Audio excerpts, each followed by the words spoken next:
I'm back up on the hillside where the Scukom family is. Means I'll be able to do some more winter trade, or at least try. That will be upcoming and hopefully documentable soon. Took them 2 days to figure out that I was here, but then night before last, they finally made a owl sound at me and let me know they knew I was around. So welcome everyone, and appreciate you coming to my live. I'll be able to do more regular live events, at least over this winter, and I'll get more into deeper subjects. I might go more into detail about my particular type of medicine man. For instance, I'm a Hayoka, so that's a little different. You know, Dakota, and all of the Midwestern tribes have a variety of Hayoka, Dakota especially. And family Hyoka and tribal Hyoka are a little different, but they have similar functions. Just one does all of their ceremony for the family and their work for their family. The other does all of their work for community, for the tribe. So I hope you've enjoyed this first year, and I'm glad you're around, and I'm glad you enjoy my content. I do approach the subject of cryptids in a little different manner because I have a little different, understanding of them, native lore, and that sort of thing, exposure to them. So what I'm doing up here, going out, interacting, laying down Kana, laying down trail talk, trying to, recognize when they're communicating and reply appropriately, is more or less how my training was done. I wasn't taught my lore by sitting around a campfire. I was taught my lore by being taken into the area and exposed to the cryptid in question, and maybe trading with them, that was if that was possible, or observing them. That was the main goal, was to camp where I could watch them, where I could observe them at distance, and where I could see what kinds of tools they used and the interactions that they had with each other and the calls that they made. So it was more like immersion training than campfire stories. Hope that helps clarify a little bit about my background. So all my formative years was spent literally in the forests for quite a few months throughout the summer, and occasionally even in winter, camping in areas where there were cryptids, and being told what the lore was of that area of those particular cryptids, and how they behaved and which ones to watch out for. The Scukum, the ones that are up here, they've always been known to be Sabe. Hello, official. How you doing? So this channel is basically an educational channel about cryptids and what my native family understood about some of them here in the West Coast, Northwest, and in our tribal lands in the Midwest. Hey, Valley Lover, how you doing? Hey, Cosmic. By the way, I love your mask piece. The mask that you have in your video is very similar to the ones that I found as a child all through the redwoods and into like southern Oregon area up by Crater Lake. That style of mask is pretty prevalent within those tribal systems. And that individual might be a mask maker because it hasn't been put anyplace yet. Normally, you only find them if they've washed downstream or they've washed up on shore.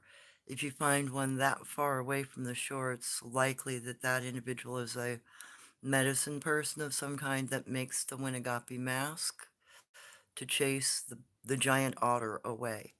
So I'm glad you documented that, Cosmic. That's a rare find, and I'm so glad you have imagery of it. And that's something to watch for, people. If you're out in the field and you're around a river, you're around a small stream even, just don't remove them. If you find them underwater, you're diving in a lake or under the ocean, and you find them in place, don't remove them. But if they've dislodged due to flooding or whatnot, and they've washed up on shore or they're up on a river edge, you'll find that style of mask that Cosmic has found. Please go to his channel, check out that video. It's very important. North, though, of like Mount Shasta and up into Washington, they make a cedar wood mask instead of a redwood mask. And instead of having eye slits that are half rounds, they're round. And no nose is represented typically. And there is a mask maker along the river here. It's very important culturally to leave them in place because they believe that Winnegape, giant ancient otters, occasionally drag their children underwater when they're swimming. This is prevalent throughout all of the Bigfoot that swim, and there are many tribes that do swim. I know the Oma, like Jen Jen, her family, the one that was on our mink ranch, she swam. Her husband, Gwanch, told me they swam. I've seen the Yaren and Scukom swimming. So a lot of the Bigfoot swim. And they do that to catch food, especially the young ones. When you hear a bunch of kids out in the woods frolicking and playing, they're probably a bunch of young sabe, squatch, and they're probably fishing. So in the event that a child is lost while they're doing an activity like that, it's thought within, especially the Scukum culture of the Bigfoot, that a giant otter, which was prevalent to the northwest, along with black cheetahs, used to be all along this area about 10,000 years ago, have drugged their child underwater and drowned it. So the mask is set in place at the site of the drowning. That's why it's very important. If you find it underwater and it's pinned in place with sticks, don't touch it. It's meant to magically protect the rest of the children in the area, and if you remove it, you'll be seen as a dark magician trying to kill them, trying to harm their children. Please don't make that mistake. It's a cultural thing. It will disturb them very badly. But if you find one that's washed up, you know, don't let them see you pick it up because they still think you're stealing their magic. Just quickly grab it and bring it home so you can preserve it. And that way you'll be able to have yeah, a library of physical evidence. Something I have done over the years when I found abandoned tools that I know are not going to be picked up again because of the location they're in. Or I find a mask, which I haven't found a mask in many, many years, so when I find another one, I'll grab it. But sometimes the mask maker, medicine men will also use a mask as an advertisement that they make the mask and bless it. Because they pray over the mask when they carve it to keep the Winnegape away from the area. And also, make note, if you see a mask like that and you're diving underwater, you're probably diving in an area where there is an ancient otter. They will bump you like a seal. They will push you in the water like a seal. And some of them will try to taste test your leg or your side. Just push them away with your hand, push them on the nose, push their head down, and then get out of the water. Because they'll see that as play and they'll get rough with you, and because of their size, they don't realize it. Typically, they don't hunt us. Typically, they don't eat us, but they will get too rough playing. And I know that because I was really young, really lucky when I was younger, and an area my father had told me that there was one in. I went and explored the area, and yes, we still have very few, but we still have giant otters in the northwest. And I've only ever seen one once in my life, and I was swimming in a river when he bumped me. I didn't realize it was a large otter. I thought it was something smaller. And then when he made a second pass at me and, rubbed my body for like 3 seconds as he swam by, at least it felt like that, and turned around, I could finally see his face, and his face was a good 18 inches across. So I'm like, okay, that's a 10, 12-foot long critter. I gotta, just pushed him back and pet him a little bit and just kind of backed out of the water because I hadn't gone in too deep. I was just getting ready to go swimming. I was about 4 or 5 foot level when he bumped me. So I just stayed out of that area because he was too big. If he took a bite out of me, there wouldn't be anything I could do about it. And I certainly don't want to harm something like that. If it's a surviving ancient species, they've got to be extremely rare and probably should be put on a protection list. So let me back up and see if I can answer a few questions. Thank you, everybody, for being here. Do sabi live in trees and absorb the tree's energy? Mitch, I know that bearmen and some of the other... Now, bearmen are a Bigfoot that look like a bear, but move like a bear, like a Bigfoot. They move upright. Badgermen are very similar in that regard. They look like giant badgers, but they walk upright. And you've probably seen some of the recent videos with the bear man that doesn't walk right.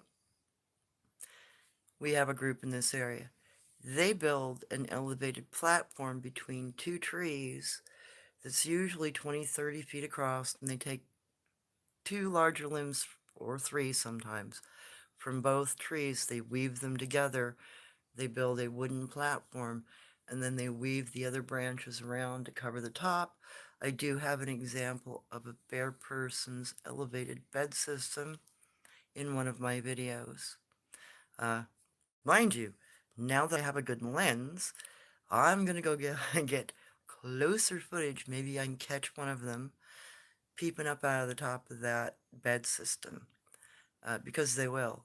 They don't do it very often, but they will pop up out of the top of it, look around, see if anybody's watching them or, looking at the area. It's probably because they want to exit their bed system and they don't want to be seen. So it might take me a few days or a few weeks to catch them popping their head up, but that's a hope with my new lens. And a lot of them use tree balls or tree sits. Some groups actually build portable tree stands, like a deer stand, for their young ones. And they'll be 200 feet up a tree. It'll be a platform style with a little roof. Typically, there'll be 2 or 3 young ones and normally a pet of some type in the tree stand with a baby or babies. You can be guaranteed that mama's somewhere close to the bottom of that tree. Deer stands. I've also seen areas where Bigfoot have uh, laced larger limbs together, pulled them up, braced them in place, put supports in, and built a almost conical basket in a tree where 3 or 4 of them can sit while they're hunting. At night, in particular, sit in a stand like that and wait for deer to come by, and then they'll just drop out the tree. It's one of their favorite hunting styles. When they're doing that, you're going to hear yip and yacht as the hunters run the deer down. And when they do catch it, they will either say got or got it, usually in English. Otherwise, it's yap, meaning they've caught it. It's down.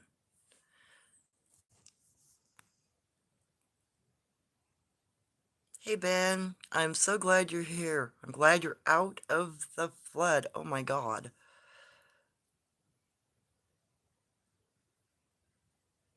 It was like 30 foot from the river. That's a good sign that that individual is a mask maker and probably a holy man cosmic. I know you don't. I know. And that's good because that shows deep respect in their eyes. And they appreciate that out of us.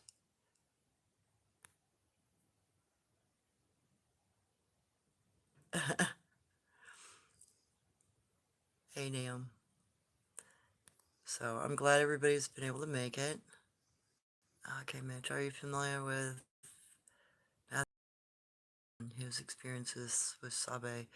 No, I would enjoy it, though, because I'm always interested in understanding other people's experiences. It helps paint a picture of behavior and might pinpoint what kind of cryptid they're dealing with. Oh, yeah, and I need to give you an update. So my friend's property has some unusual activity that we haven't seen before going on. Okay, Ben, my house was thumped a couple of weeks ago. at 7 a.m. I was fully awake. Checked outside a few minutes later, no sign of any, yeah, alternate cause, no other noises. Wow. Yeah, they've probably started noticing you, Ben. And they'll come to visit. Jen used to thump the side of our house. Sometimes she'd warn us of danger that sometimes it was just saying hello. Sorry if it's a little glitchy. I'm up on a hillside and it's kind of overcast today. So, out at my friend's property about 4 or 5 days ago now, we had a windstorm. Nothing abnormal for the year. Had some pretty good, I think, 40-mile-an-hour gusts. During the windstorm, a major gust came through. 4 trees came down, all bigger than 2 foot or 2 foot in diameter and 200 foot tall-ish or taller. The weird thing was they all came down pow, pow, pow, pow, pow, like gunfire. And when they looked up on the hillside from where the noise was, there was something standing up there with yellow-orange eye shine, a color we've never seen there before. Potentially, there's a new set of cryptids coming through, and potentially they just knocked down 4 trees to make a roadway through the other Bigfoot's territory. I don't know a thing about them yet. As soon as I have a chance to go out and do recce up there and take a look at the damage, see if there's any evidence left by the time I get there of what might have pushed the stuff over, or if there's any like intrusion behavior on the other group. We haven't seen the other group in a while, so I don't know, maybe they've moved on, but that's not normal. They've never done that before. I'm hoping there's not an issue. I'll, once I get up there and can do some scouting, I'll let you guys know what I find, if I find anything. And the water still hasn't been dug, still remains in place at the trade. The only thing they took were just the bananas and the pretzels. So I'm hoping, and that was within this last month, although this new sign's just this last week, I'm hoping that they haven't been chased out. Because yellow eye shine's usually not good. Usually you're dealing with tengu, um, Janoskwa, mountain booger. You're dealing with a creature, sometimes a goat man. You're dealing with a creature that's a little more dangerous and definitely more risky. So I hope to God that's not what's happening up there. I'll let you know later.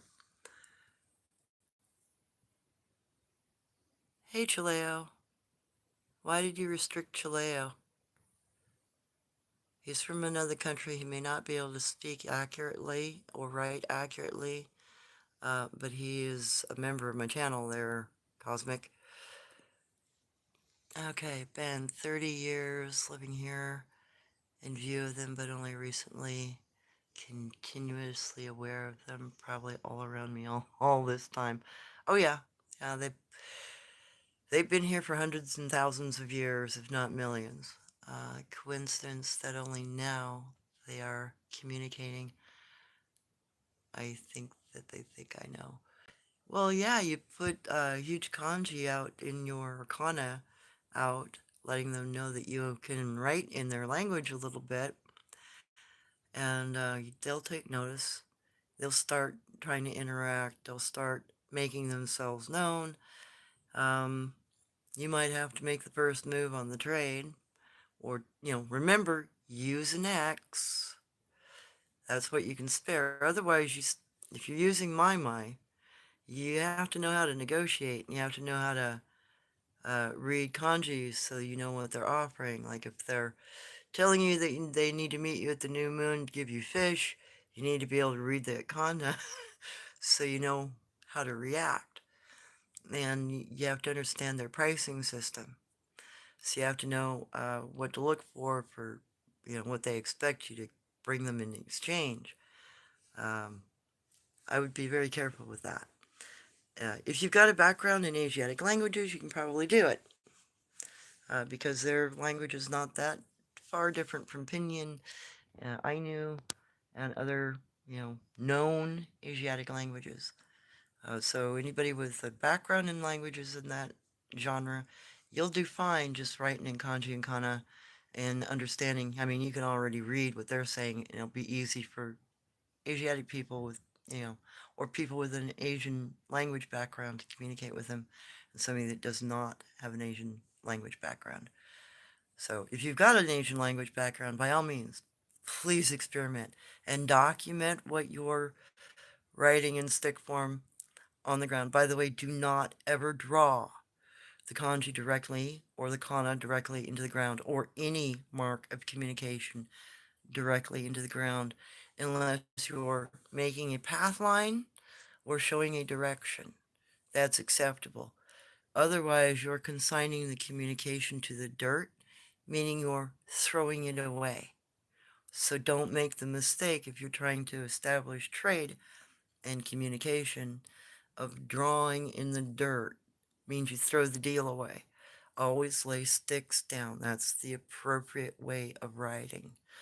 I do know one lady who has written on paper and left them paper and ink to write with, but I don't know if they have returned the favor in writing yet.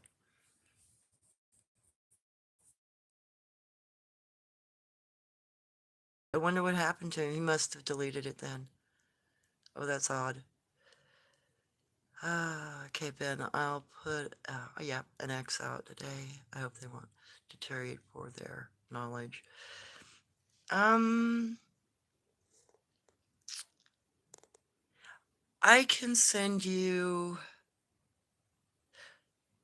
I think I can send you the kanji for a book, and I'll see if I can find a good kanji for world book, or world, world story, and maybe they will understand that as what you're after. They'll keen that you want to learn from them. Because I have had an incident like that. Didn't happen to me. I only witnessed it. It was one of us that my ex and a group of us had gone up into the woods. We were playing capture the flag. There were 20 of us, two groups of 10. We took two opposite hillsides. And while we were up there, one of the guys ended up sitting and talking to somebody in the woods. Turned out that somebody that he was talking to was a juvenile Bigfoot who said his face looked similar to the Bigfoot's. He said, "You look like me." And he started telling the man his lore because he looked like him. He also invited my friend to walk off into the woods to go live with him and his family so that he could be taught to be a Bigfoot. He didn't take him up on the offer. But it does happen. There is also native lore about that sort of thing occasionally occurring. Like, the closest I've got was I had a juvenile sit down next to me and he would sit there. I'd eat my lunch, he'd eat his lunch. We'd look at each other. He was also the one that finally traded with me for the baby teeth. He was the guardian of the young one I was trying to get to trade with me. I had to go through him before I could get the teeth. Oh, and I rearranged everything in my storage. I've moved all my stuff to new units. I've found where those teeth are. Hopefully here soon I'll be able to dig those out and I will be able to show you what baby teeth from a Guanch Bigfoot child looks like. Okay. Cosmic. Oh, he says he retracted his message. Okay. Awesome. Okay, Ben, possibly this past week they have been away because of the major floods here. Yeah, they probably went to higher ground. That's something I've noticed and what lore suggests that floods still go to higher ground.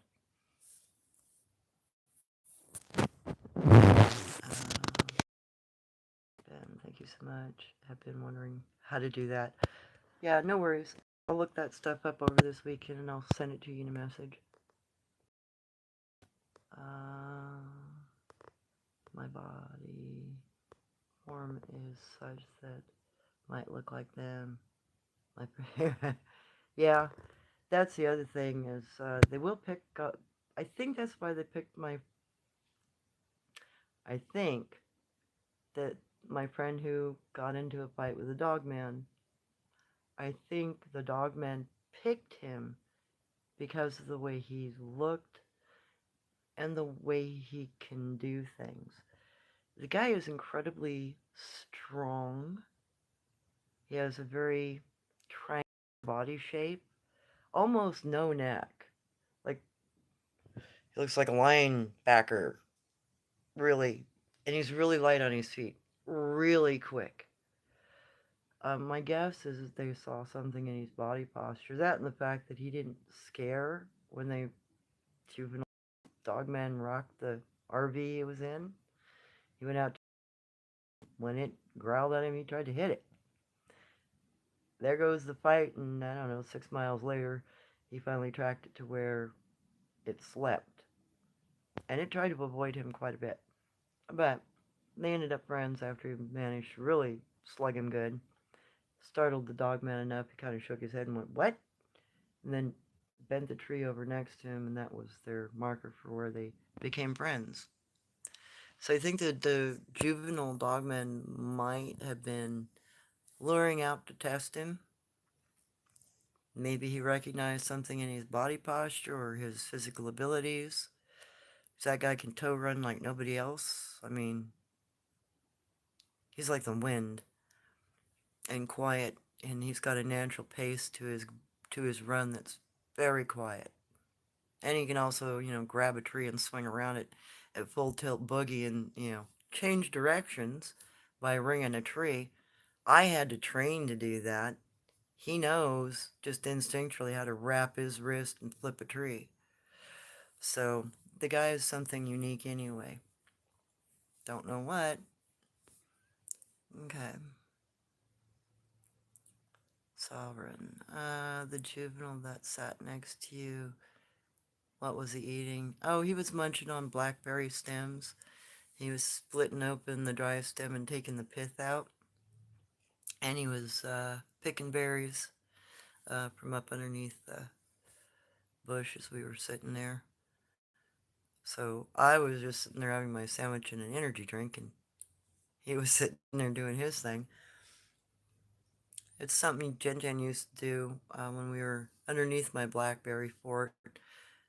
She'd split open larger, thick blackberry stems, and she'd take the pith out, especially if they still had a bit of moisture to them and hadn't completely dried out yet. And that's actually kind of how I discovered her the first time, because I'd found disturbed blackberry stems that had teeth marks in them that were as white as my face. And I knew I hadn't been chewing on blackberry stems. And when I placed it up to my my face, I'm 5 and this mouth is as wide as my face was, and then I heard something behind me. Two and two went together really quick, and I got scared and ran out from underneath my own bushes. But yeah, when I finally got to know her and I could sit next to her all the time and play with her and interact with her, she'd pick berries from underneath the, you know, vines, and then she'd crack the stems open. Occasionally, she'd eat the fresh new blossoms, but she wouldn't eat very many of them. She said if I eat too many, there won't be any berries, so she understood pollination.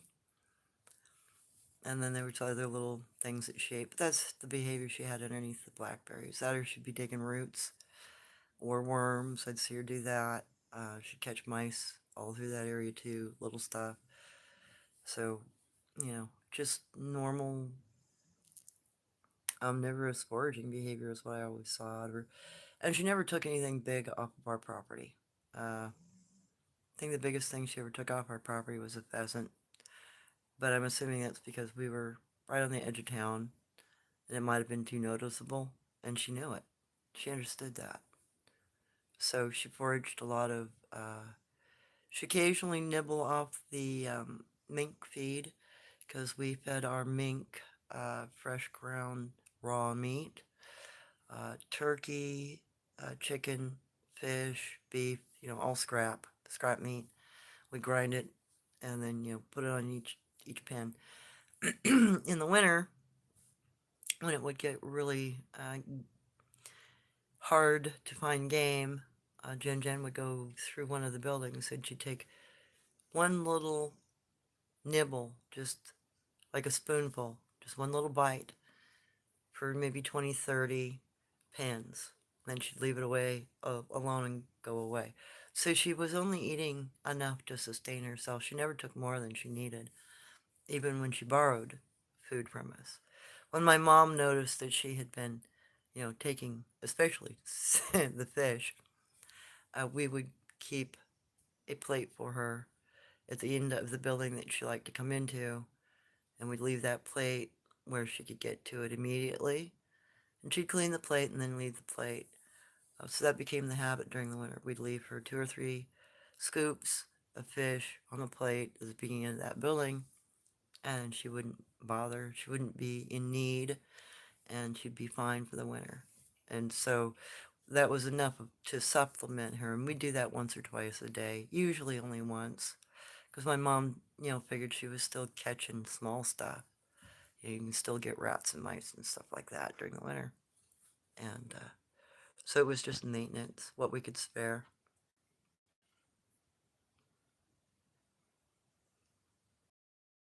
Okay.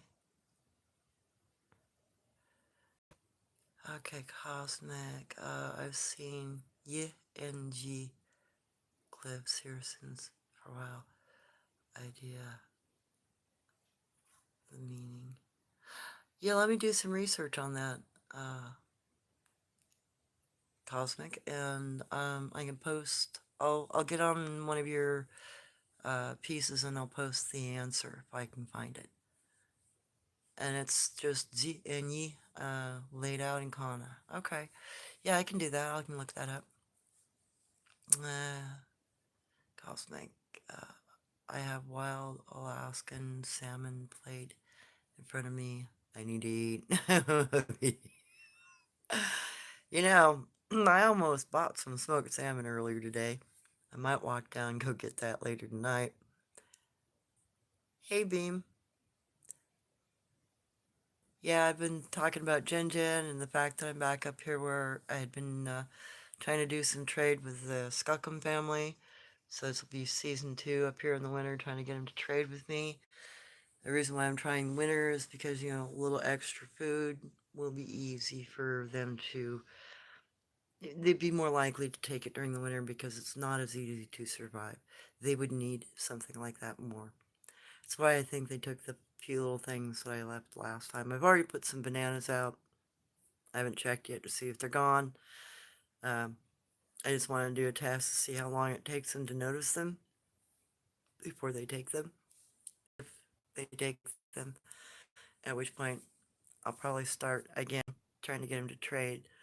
The first thing I noticed, though, that they left, and that was the second night I was here, they left an X for what I could spare, and the symbol for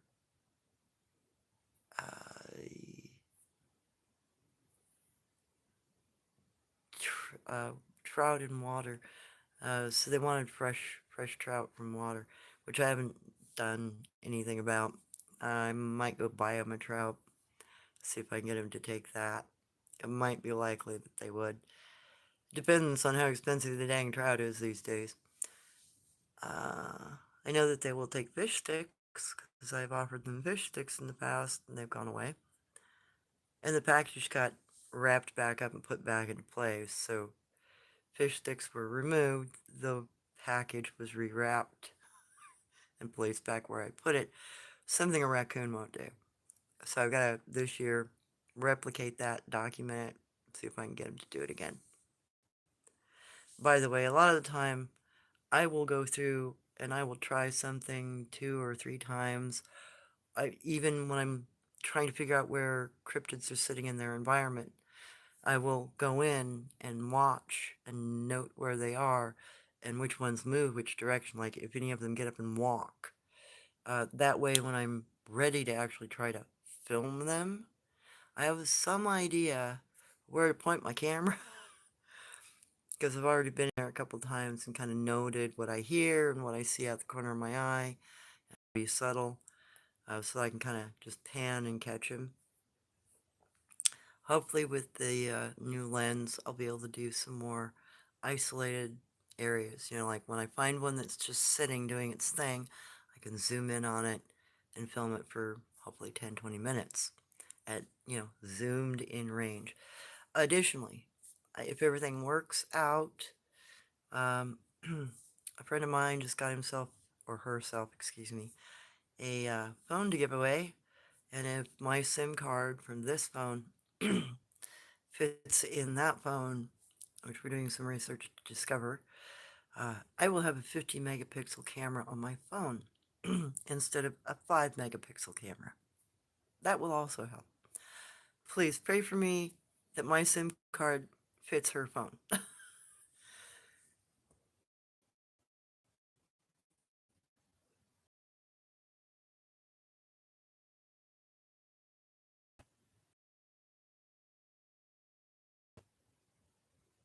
Oh, thank you, Eden.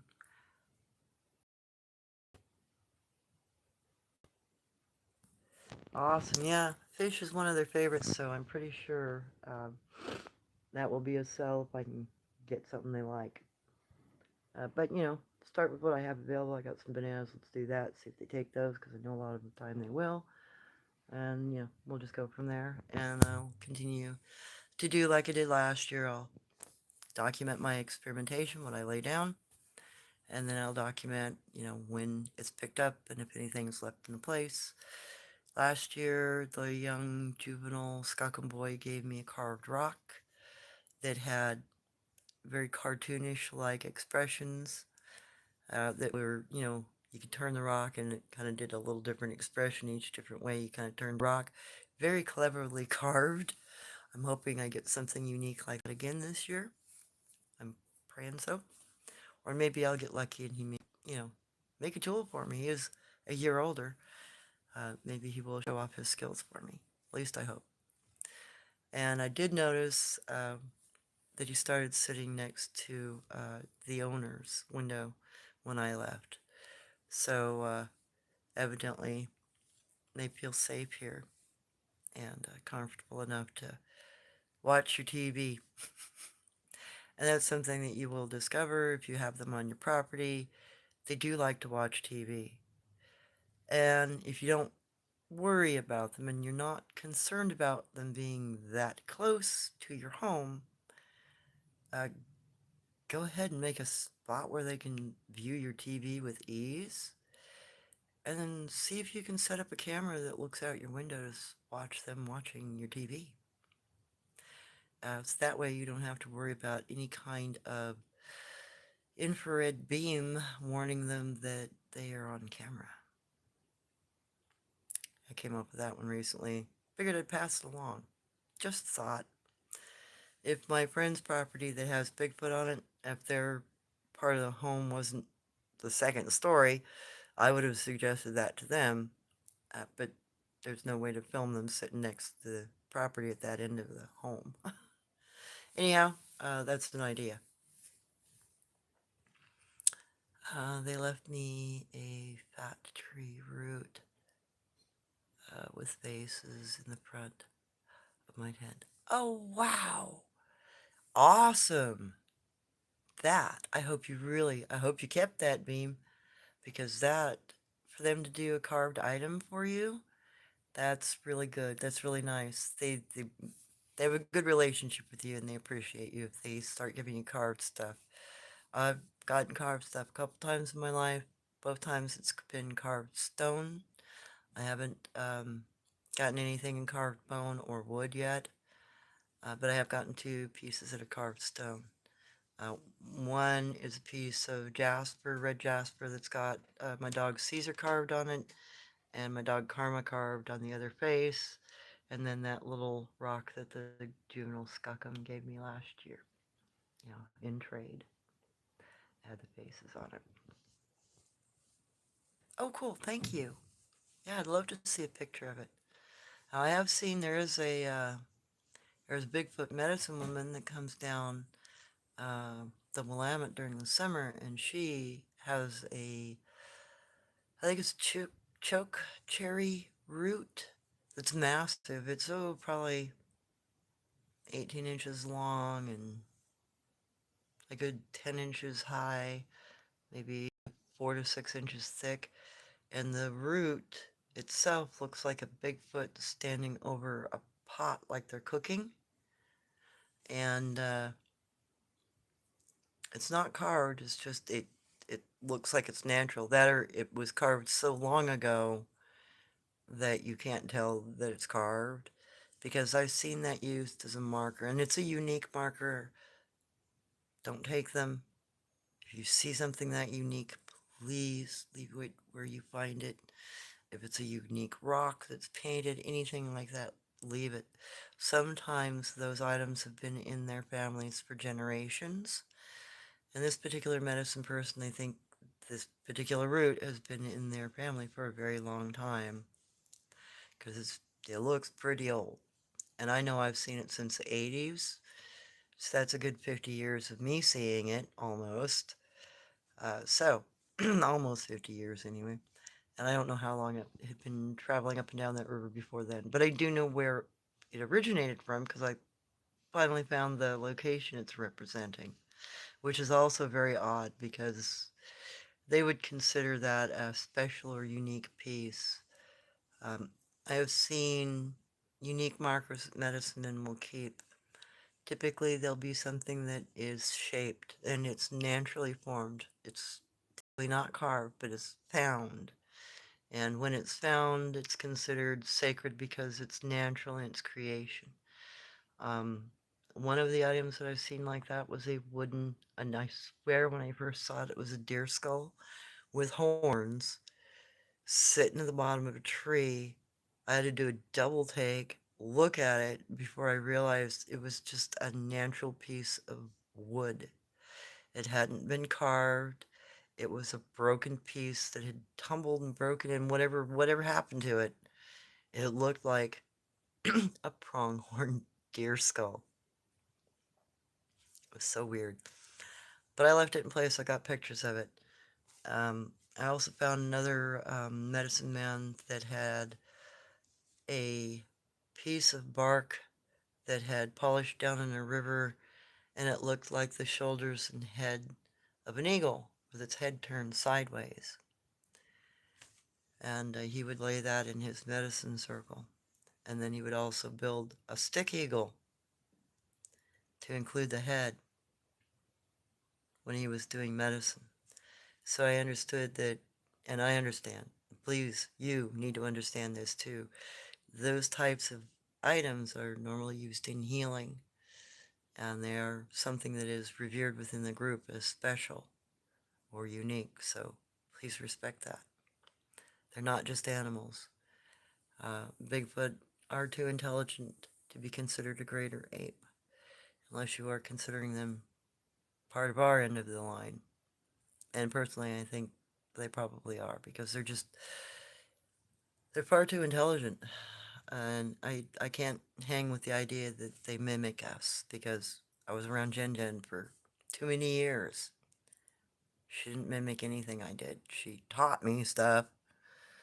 I learned to speak her language. I taught her English. I tried to get her to write my ABCs. She told me she already knew her ABCs.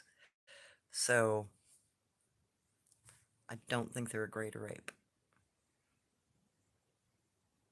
Okay.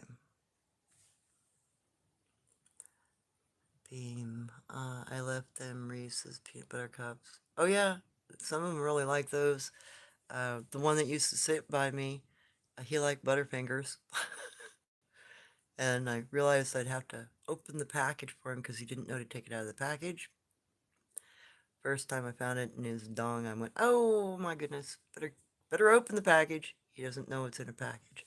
Once I finally showed him, put one outside the package, and then I pulled the package open and put one half in, half out, and then left one completely in the package, and just pulled one in partially open so he understood how to open it. After that, he opened the package. He knew how to unwrap a candy bar then. But because he hadn't had an example before that, You probably assumed that was just part of the.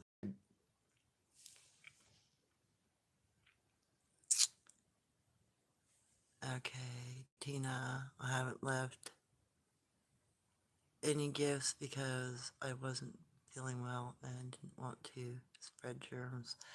That's a good idea. Um, I do think that they can catch some of our bugs because I remember when I was really, really, really sick and I went and visited Jen and I was running a fever. She did get the sniffles. She got a runny nose. She got itchy, runny eyes from it, and she started having a coughing issue. She said her throat hurt. So I think they can catch some of our diseases. I also noticed that during the years that we had COVID going on, there was an upswing in simple syrups being gathered, like alder syrup, which is good for coughs. I also saw horehound plants being gathered. That's another good one for coughs. So I think some of their young experienced the same, you know, illness as us.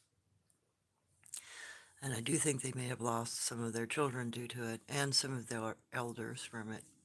But I don't know how many. Let me go back up.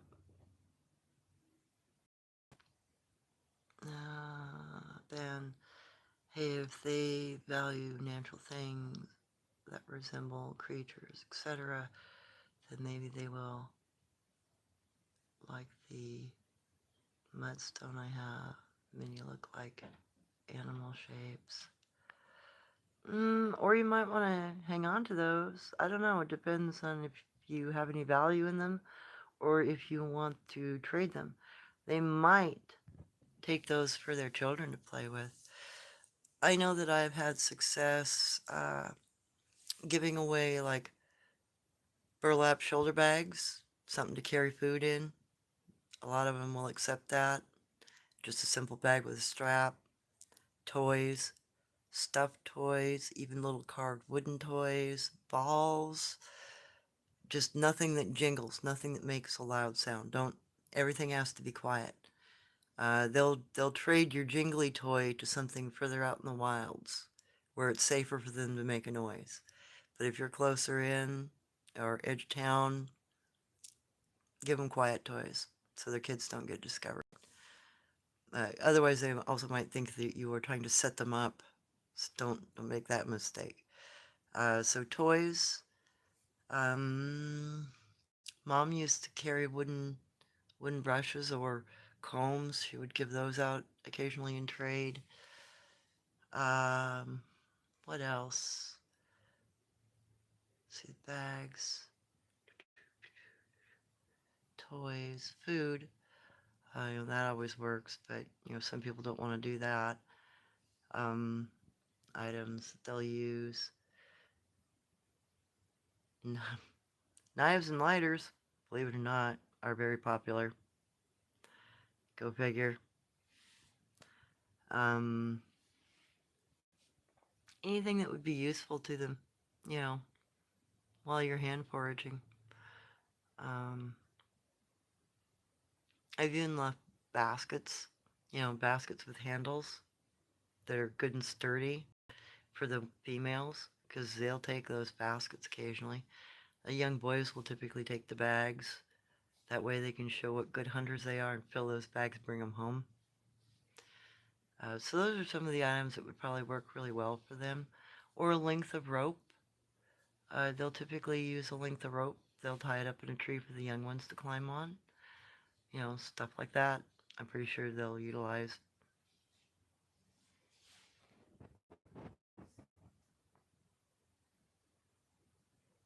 Yep, they love grapes. Up here, I can get rid of watermelon pretty good too. Uh, they love watermelon.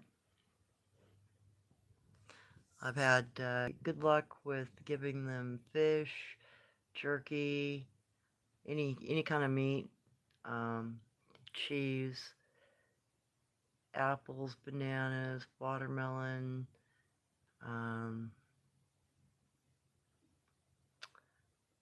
potato chips. Believe it or not, some of them really like the salt and vinegar potato chips for some reason. And a few chocolates, little stuff like that, donuts, but I don't give them a whole lot of sweets or anything like that. I've given them celery, sweet potatoes. Sometimes they'll take those things, sometimes not. But they'll go for sweet things. They don't go for oranges a whole lot, it seems. Um, Strawberries. I know they love strawberries.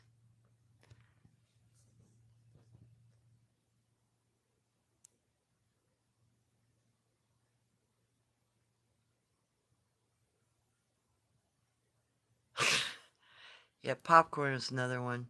But that's a native thing. You know, natives use popcorn and hot sand. And when I was on my turnout, that was one of the things I was directed to do was uh, my mom would allow me to take native popcorn with me. And if I gathered rice, you can also pop rice in hot sand.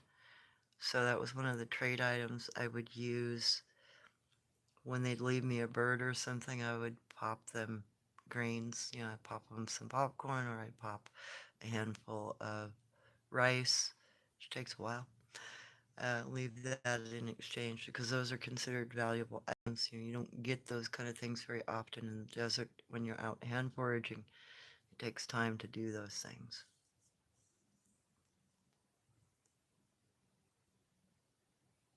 Yeah, I took them out, packaged, left them the rice cakes. Yep, they love that stuff. Yeah, some of them will take dog kibble too. Graham crackers is another thing that's a big hit with some of the younger ones. They love the graham crackers and vanilla wafers, ginger snap, stuff like that if you're wanting to get them something like that. And, that's something else I'm going to do hopefully this summer. Go back up if the individual that is ripping the area apart is gone and try to do a food trade with a group that I know up in the Umpqua forest. If they haven't been too disturbed not to trade with me anymore, I'd like you to be able to experience that and be able to see what happens when I'm trading with them up there. And maybe I can center my lens in on the one that likes to sit up the tree above me. And maybe I'll be able to record some of the sounds that they make while waiting. And I'll also document that they don't mess with my coolers. I can leave my coolers outside my vehicle with everything that I'm going to give them in it at night. They won't touch coolers. They will come grab my vehicle by the top rail and rock it if the dog man comes through or if a cougar comes through. But they won't touch the food. So I want that documented too so that you're aware that they don't all act cuckoo and animal-like. A lot of them act very respectful.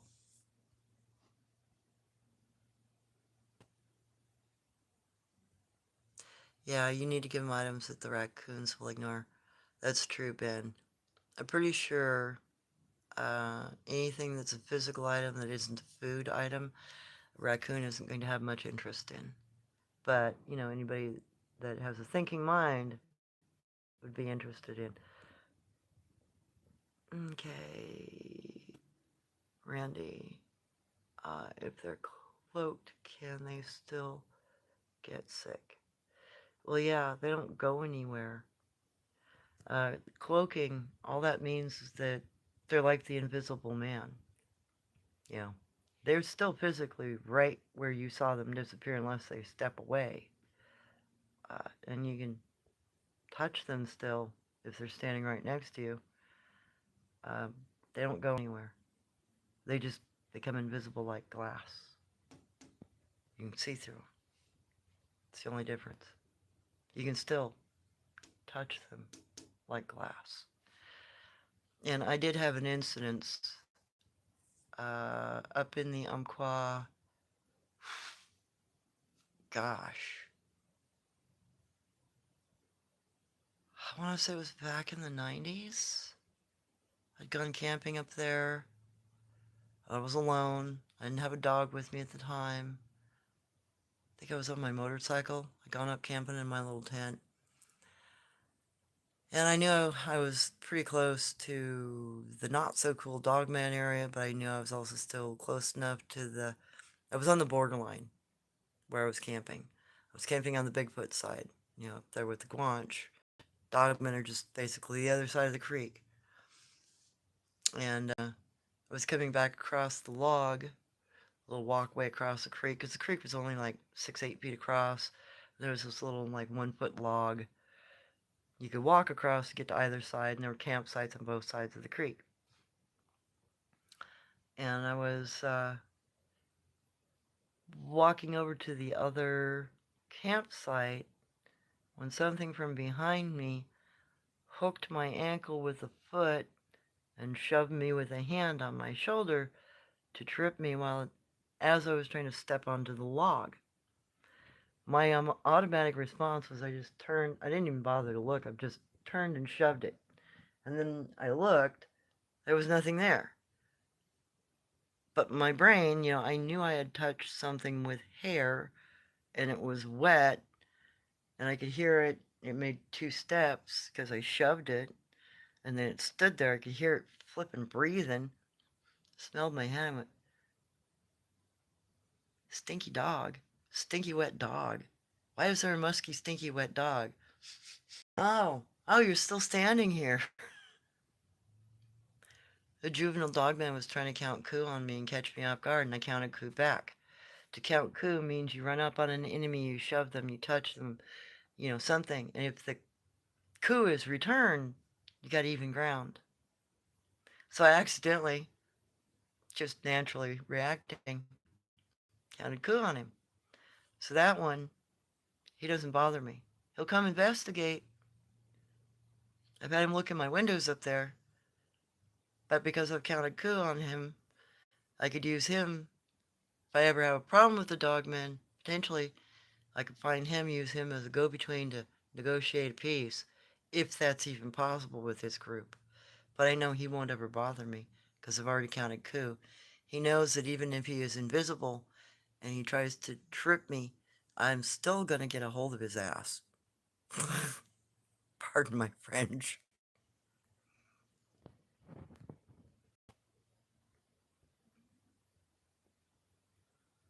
Okay.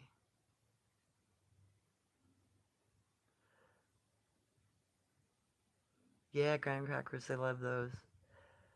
I camp out at Finger Lake, New York. That's where I met them. Finger Lake's got a history of having all kinds of cryptids around it.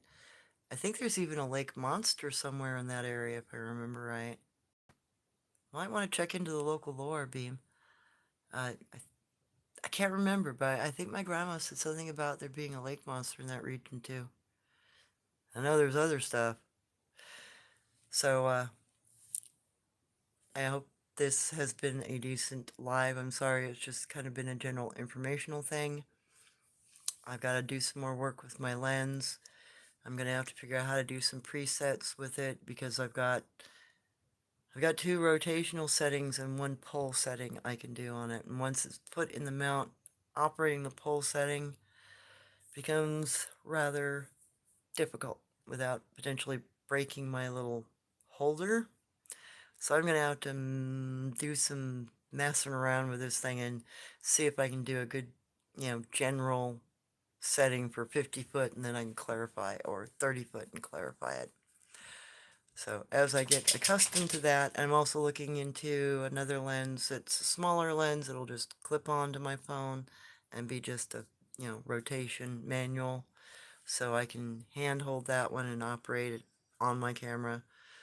Although I may not need it if I can get that other phone with the 50 megapixel camera in it. That would solve a lot of my problems. Even if it only has 4 times zoom, that don't really matter at that point. That'd bring it pretty clear. No more fuzzy pictures from a 5 pixel nothing phone camera. So thank you for bearing with all of that this summer and this past year. Hopefully equipment upgrades this year and that lens will help me catch better footage and maybe we get something real good. And this area is also where I got all the language captures and the unusual sound.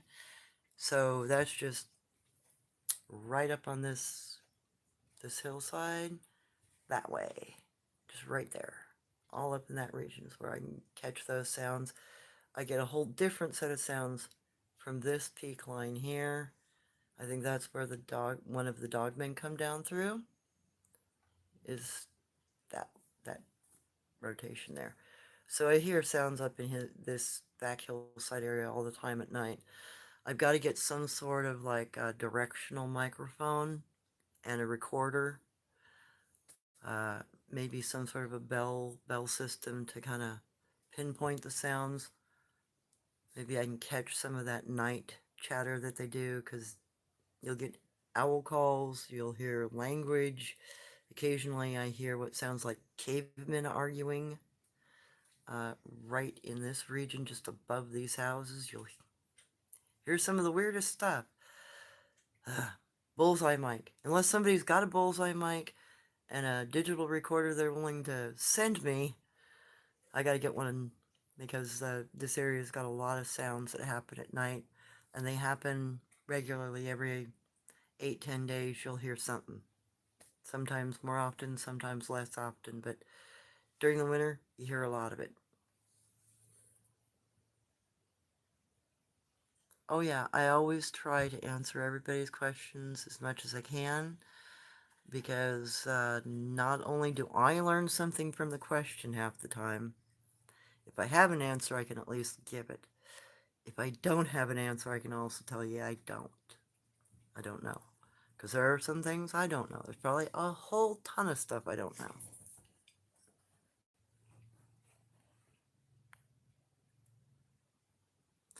I don't have Cash App, but if you want to support my endeavors to get further out, I do have a GoFundMe up. Look for the piece on Uncle Ong, and all you have to do to find my GoFundMe is just type in Fund Northwest, and you have to spell that all out, one word, Northwest, Native Trackers with an S, no apostrophe, Bigfoot Expeditions with an S. So that's Fund Northwest Native Trackers Bigfoot Expeditions, and that will pop up my GoFundMe. And please feel free to donate. I've raised $5,000 towards my $15,000 that I need to raise. It is to get myself a pop-up, to put a new transmission in my Jeep, a tow hitch on, and insurance, so that I can get out and utilize my RV camping package during my vacation times. Stop barking at the neighbor, you weirdo dog. Hey, stop it. You! Enough. No, you're too much there. Stop. Good girl. Hey, knock it off. I'm gonna use you as a pillow. Hey, pillow, stop it. You don't need to scare him. Do you need a timeout? Huh? Look the other way. No, look. No, don't kiss up to me. Go look the other way. Go. No, if you can't handle looking out the window, you look the other way. Good girl. Brat. Sorry about that. Well, what? You get overly protective. Why are you crying? You worry. You worry too much, dog. Yeah. What? You worry wart. So anyway.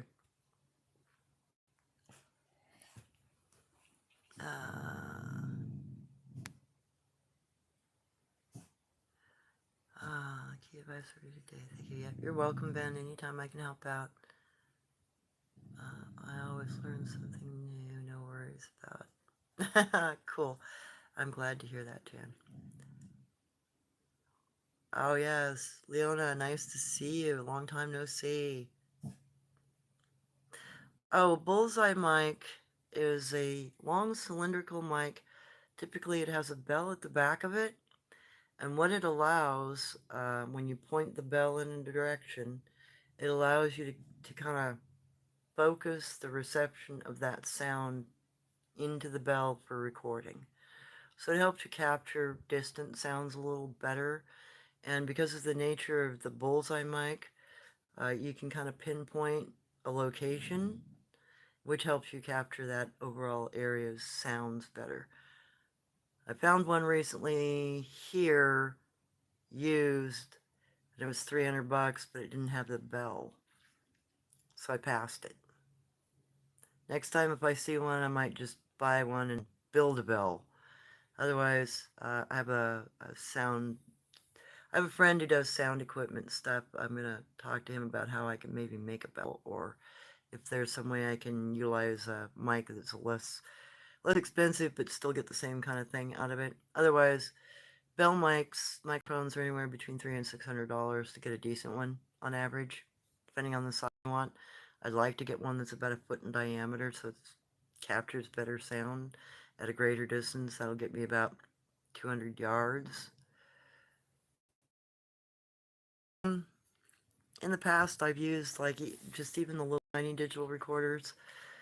Just something that's easy enough, I can throw a card in it, like an SD card, because my computer has an SD slot. Just something that's small, and then a bullseye mic. Because, that way,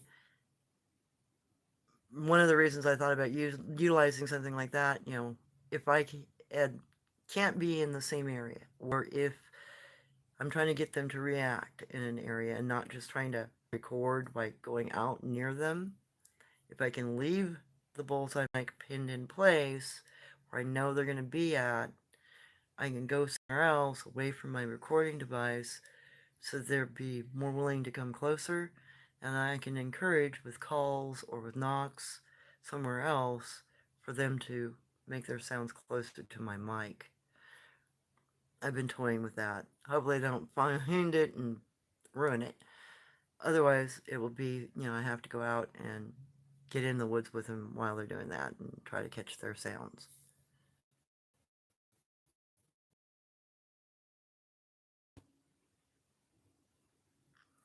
Yeah, in fact, if you learn how to identify where they sit during the day, and you can go through some of my videos. I do have a few videos that I've talked about how to locate them in the bush line. And if you go over to Forest Friends channel, she's utilized some of my techniques. She's getting really good results. She's able to find them in the bush line, just like I can. So when you are in an area and you hear them tap or make any kind of a sound, knock, snap, anything, take a look at that location, take a look at that area. Look at the dark spots. Find the most shaded and shadowed spot you can find. And if you find a black spot inside the shadow of a tree or a root ball or up underneath a bush, there's a good likelihood you've got a critter sitting under the bush. That could be a Bigfoot, it could be a bear, it could be a cougar. It can also be a deer.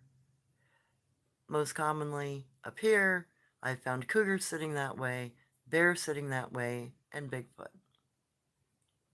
More often than not, Bigfoot over the others. Bears and cougar are a little more skittish. Bigfoot have a tendency to just sit there and go, huh, you're messing around in my river. Awesome. I'm going to have to wait until your ass is out of here so I go back to fishing. So if you can figure out where they sit in their areas, you can actually probably sit your device on a tripod. You can focus into the area, and as long as they're doing their normal daily habit, they will sit in an area in a spot for. Jen Jen used to sit in a spot for anywhere between 20 minutes and probably an hour foraging before she'd go on to another spot. So there's a good chance that you can catch good, decent day photography of them using tools, grinding material, foraging, eating a meal, sunning themselves, napping, playing with their kid. You just, once you figure out how to find them in the bush line, you'll get some amazing results. So I wouldn't even bother investing in anything in Nightwise. Unless you're really wanting to only film the hunting behavior at night, because the only thing that's out at night are the ones hunting. And those are usually groups of 3 and 5 males. If that's the only evidence that you're after, then document the hunter's evidence. Because they work cooperative together in order to hunt. So that is important in and of itself to document. But if you're wanting just cultural behavior or daily routine behavior or what they do when their kids are around, try to find them in the bush lines. You can find those along. You can find them along the edges of forests, streamways, open fields, anywhere where there is a bush line. You just have to look for the dark spot in the shadow.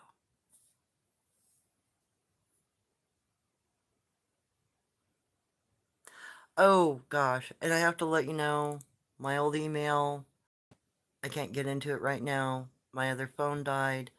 When I moved stuff from one storage unit to the other, I do not know where my notebook went that has all my passwords in it. So right now I can get into my email. That email I'm going to have to probably redo my password before I and use this phone to try to get into that email. So give me a week or two. Uh, my life's been really busy. I'm working 6 days a week right now, anywhere from 5 hours a night to 10 hours a night. So if I'm not asleep, I'm usually trying to get other stuff done, and it's been a minute. Hopefully, after Christmas, hopefully the new year will be mellower, and I'll be able to get more done. I'm sorry, I've been really, really busy.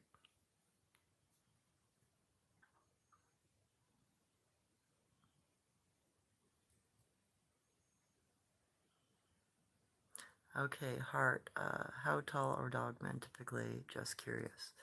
Well, the ones that I have run across, and the one that I lived around for 7 months, the majority of the dogmen in this area average about 7.5 feet tall, if they're jet black. The brown ones, which I finally got some pictures last summer, appear to be around 6.5 feet tall. And then the big guy that comes down through that area, he's scraping somewhere around 11 foot tall. Uh, the guy that comes down there, the dogman that comes down through that trail system, he's the Inky Dogman track dude. And no, this year I watched the area. The conditions were not correct in the stream bed. It dried out way too early. There wasn't enough tannin in the stream bed for him to get enough mud on his feet to leave tracks like he did that one year or year before last. This season, there was no tracks. So it also eliminates that it was somebody making them like with a sponge print or a roller or anything. So I've seen those tracks. I know he comes through every year because I've seen him in the area, and other people have seen him in the area and have tracked him in the area. But he doesn't always, the conditions aren't always correct for him to leave tracks when he comes down through that stream bed. This year it was not the right conditions.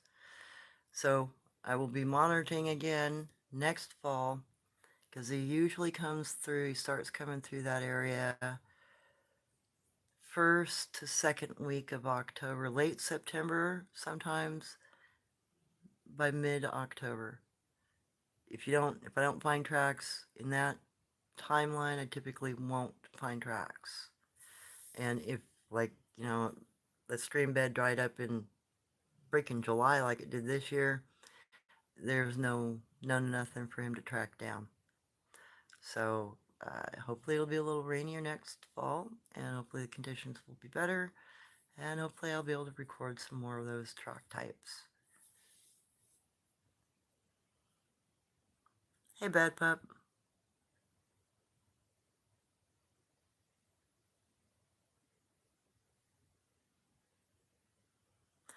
Yeah, pretty much everybody has a similar idea of dog height, And that's good because that shows a baseline of understanding that, yeah, we all see about the same stuff, same height, same description. So those, anytime you're able to find the same description or the same behavior is replicated, in even if it's in different areas, it means that creature is likely the same type of being.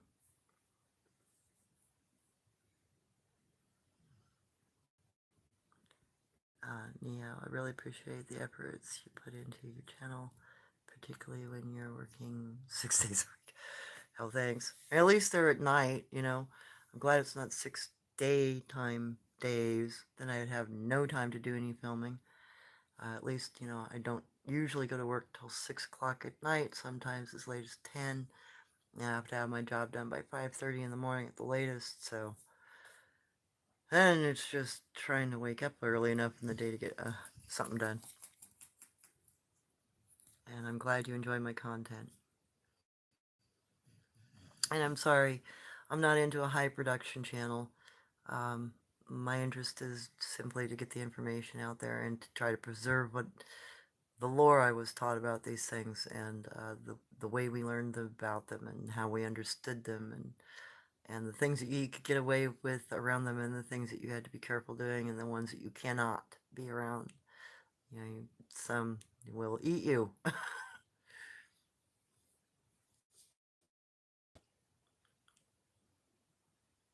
Okay, copy the change about email. I'll adjust my... Yeah. Well, and Ben, you can just text me anything you need to text me. We've got each other's numbers. And Cosmic, if you want to touch base with me and exchange numbers, that'd be cool too. Just so we can have an easier touch base with each other. Okay, Bad Pup, how has the flooding? Yeah. Ben would be the one to ask on that. He's up there.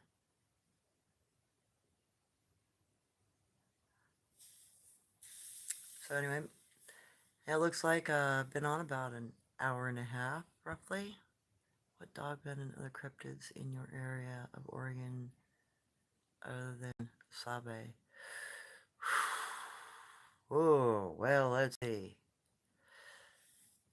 So, there are goatmen, crawlers. I've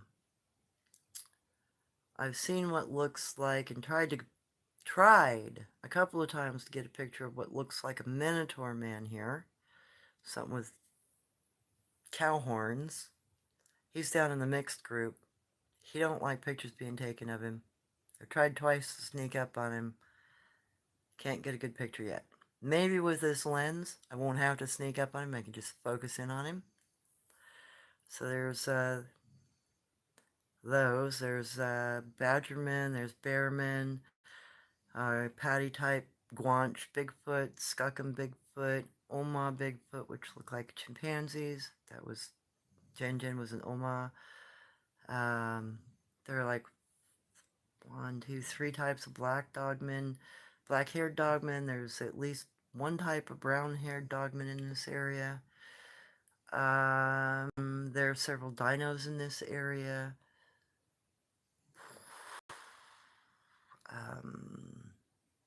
Pterosaurs that fly over, and tetradactyls that fly over.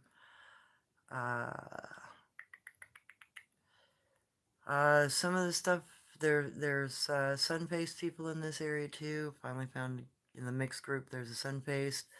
There's also a couple of giants in this area. That's something else, hopefully this spring, if my co-writer can make it. We're planning on going out and doing some documentation in the area where the giants are. Hopefully. Gosh, and then there's a whole bunch I haven't been able to identify yet. Some of the stuff that I've taken pictures of over this past summer. There's probably 30 different species in this valley alone, as far as I can tell. Roughly.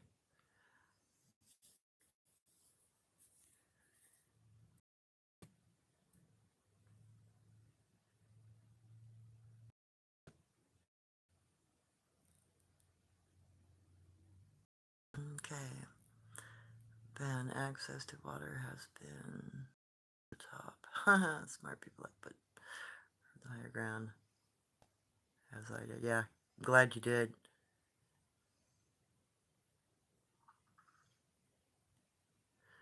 Yeah. On the other side of Oak Ridge, Oregon, is where the giant doorway is that everybody has been taking pictures of. My mom, part of my education, we went out there. She showed me how to, when and where and how to watch for the door, when it will be open, because they vent the cave. And when they're venting the cave, you can sometimes get a look at eyes through the slit or a hand coming through the slit when they open and close the door there to vent the cave.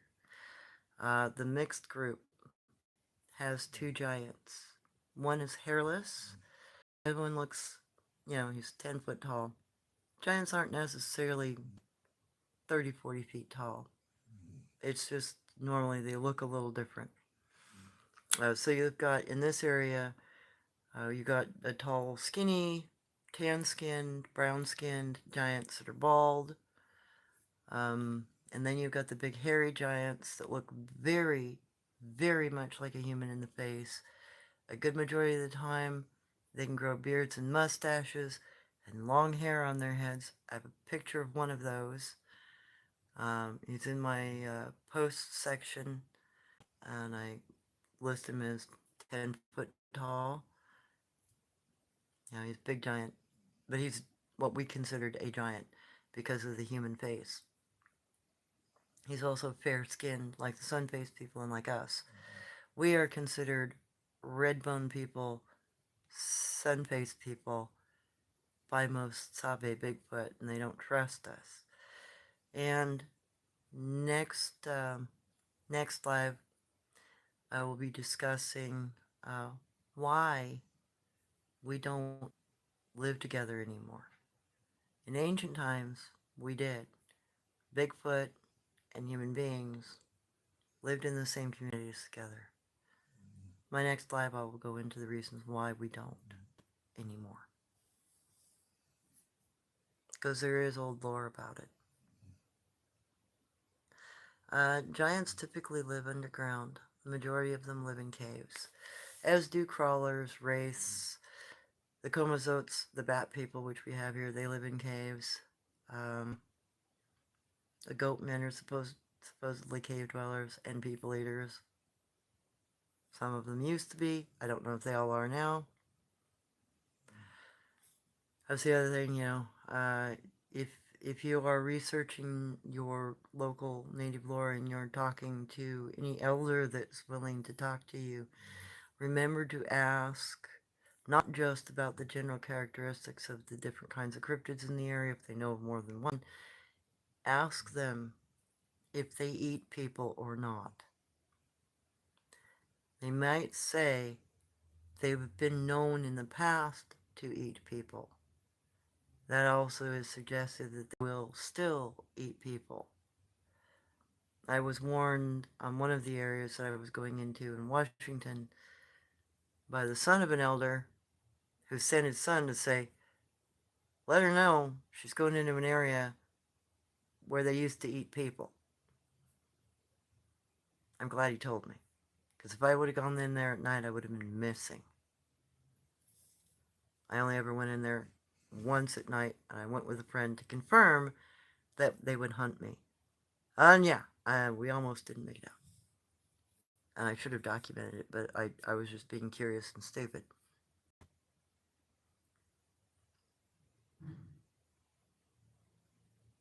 Okay. Sovereign, that one short video you shared recently with something zooming at a crazy fast speed looked like a dinosaur to me. Saw a tail. There's one I really want to film. I gotta go talk to the landowner, see if I'm able to go in there. I'm still trying to run through my head how to get an angle to film the thing that followed me in there. Because it's probably 6 foot tall at head height, and it looked like some sort of.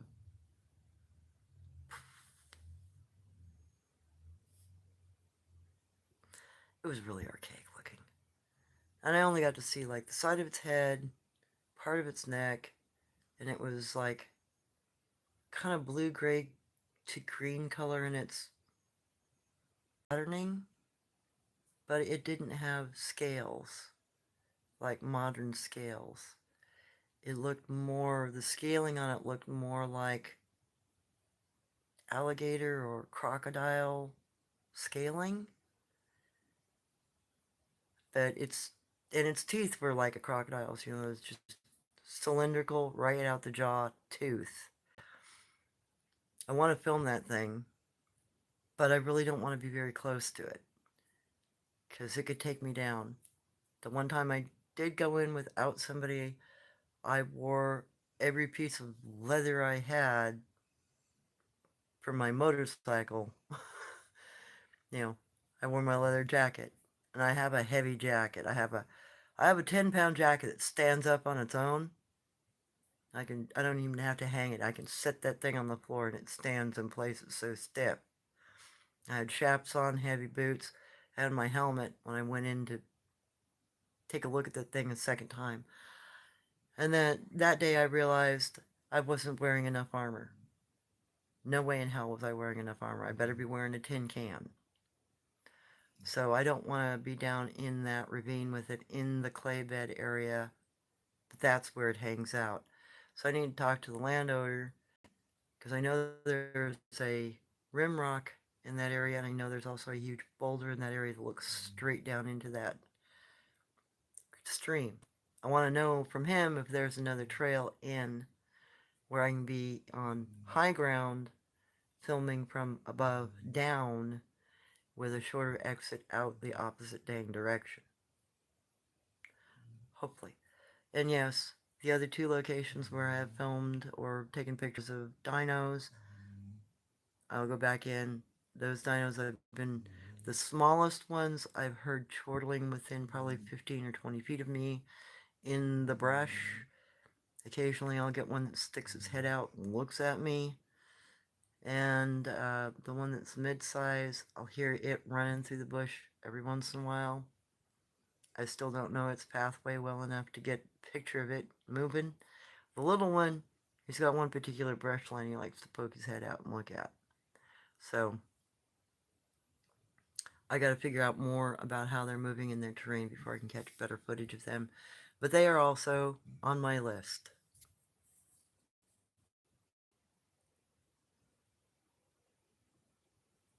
Bad Pup. You know the Niflheim giants. They were giants that say that saved a man from two dogmen in U.S. Good question to ask. No thanks to people eaters. I don't know Niflheim giants from the Bible.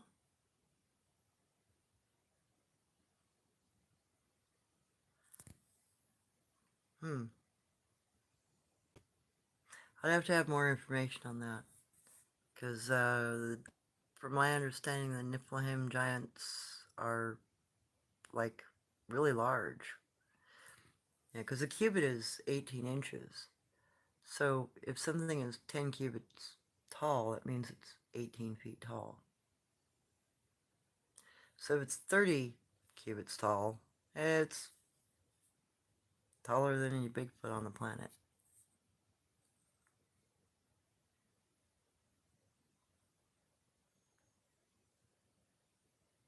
Okay.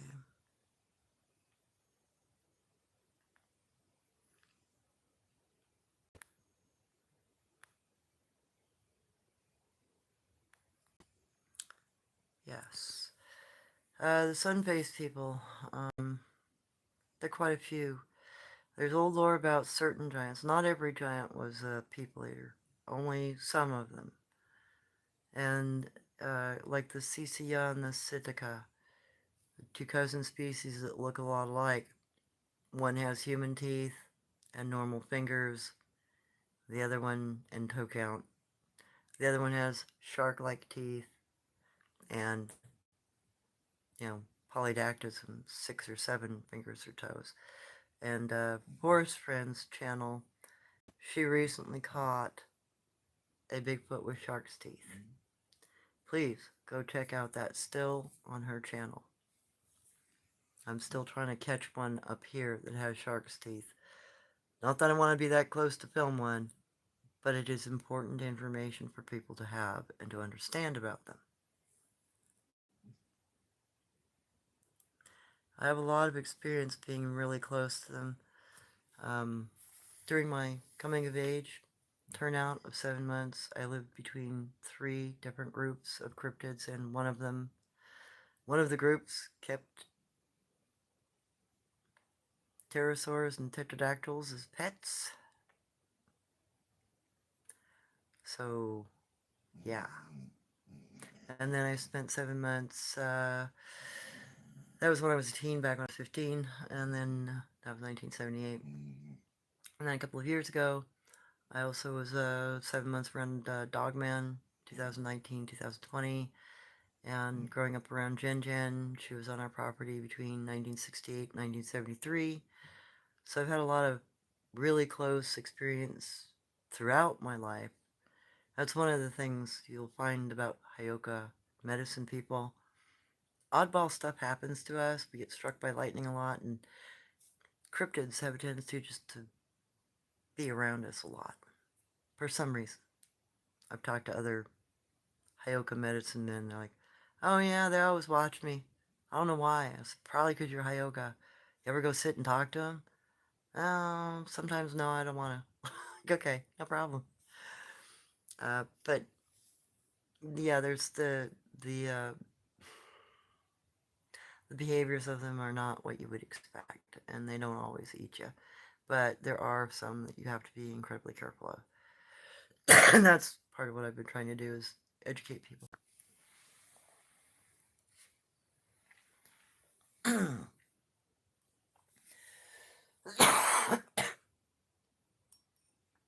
Sorry.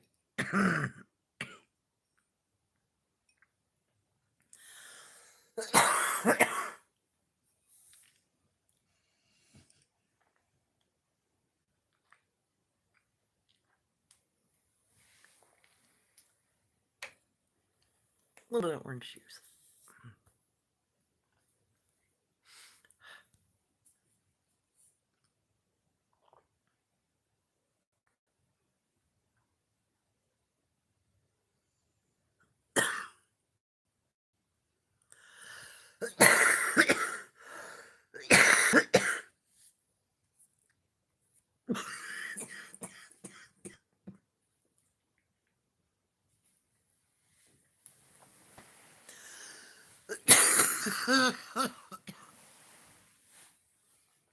Sorry, I'm gonna need my inhaler.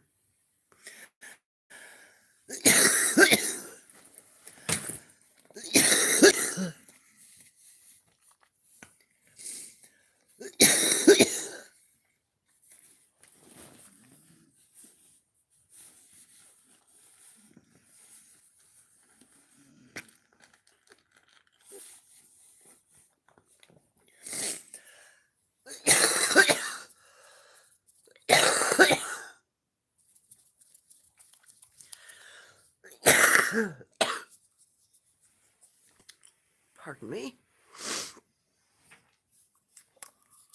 Trees are starting to bloom. And I start to not be able to breathe.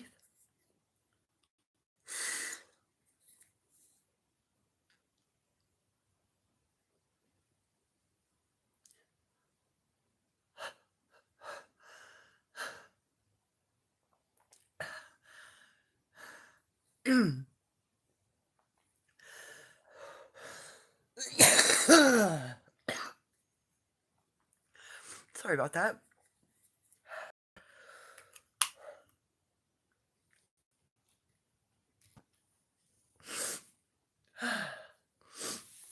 let me finish up the questions. And then I think I'm probably going to dive off of here.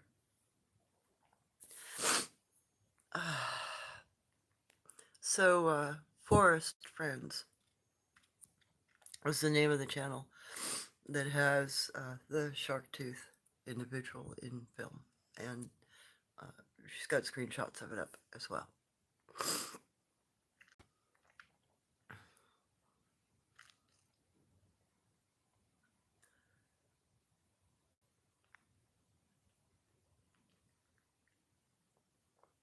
Uh-oh. Welcome back, Heart.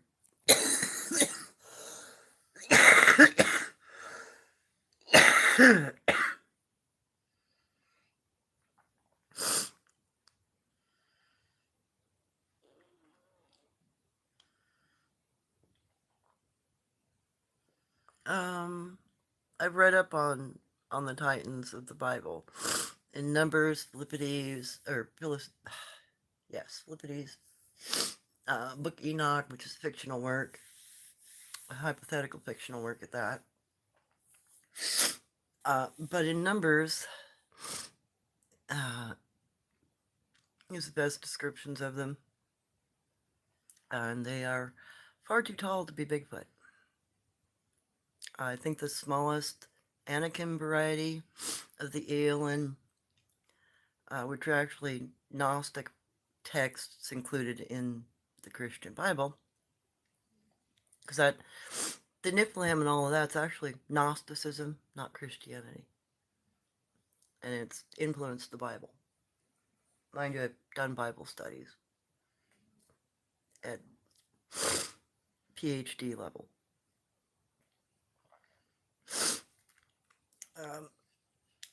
The descriptions of Niflheim. The shortest Niflheim was 30 cubits tall. That makes him 157 feet tall.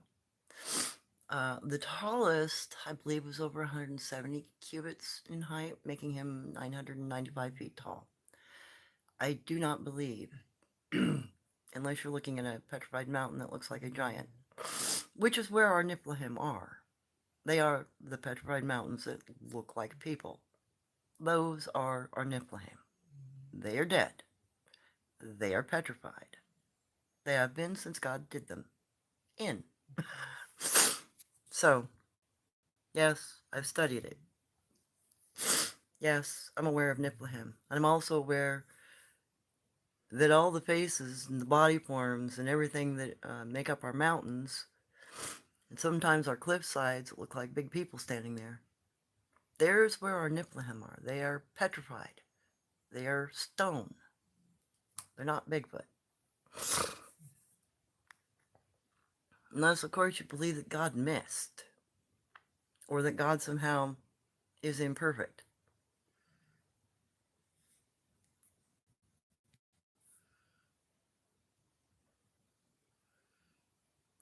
Okay, Leona, looking forward to next slide. What looks like before and why ended. Thank you. Yes, definitely. We'll get into some details on that, Leona. Again, the channel with the shark-toothed capture of cryptid is Forest Friends. And I think that's Debbie Mosley's page, if I remember right. And her previous channel is still up.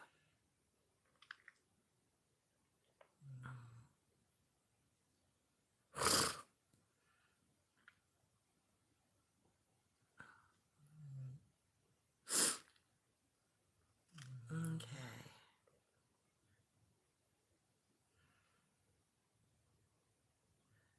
Yeah. Good response. Bad bump. Okay, I have lots of questions to ask, but might have to wait up until this goes down. Let's see. Yeah, feel free to pop in. Feel free to ask questions in my comment sections, Bad Pup.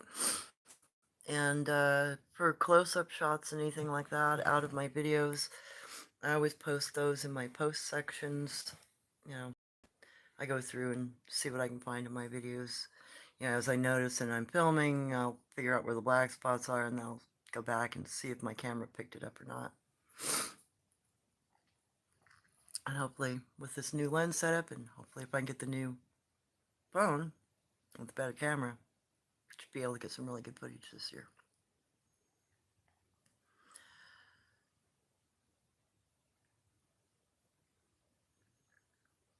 Okay, local history helps, honey helps. Yeah, I need to go down and get some more bee pollen.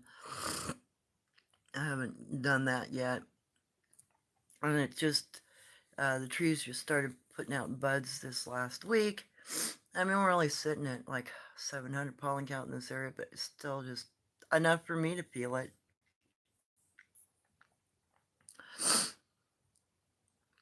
Yep, bees and honey and their pollen definitely helps out.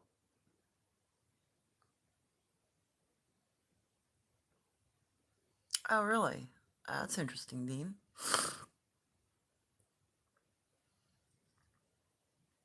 Yep, had allergies all my life, unfortunately.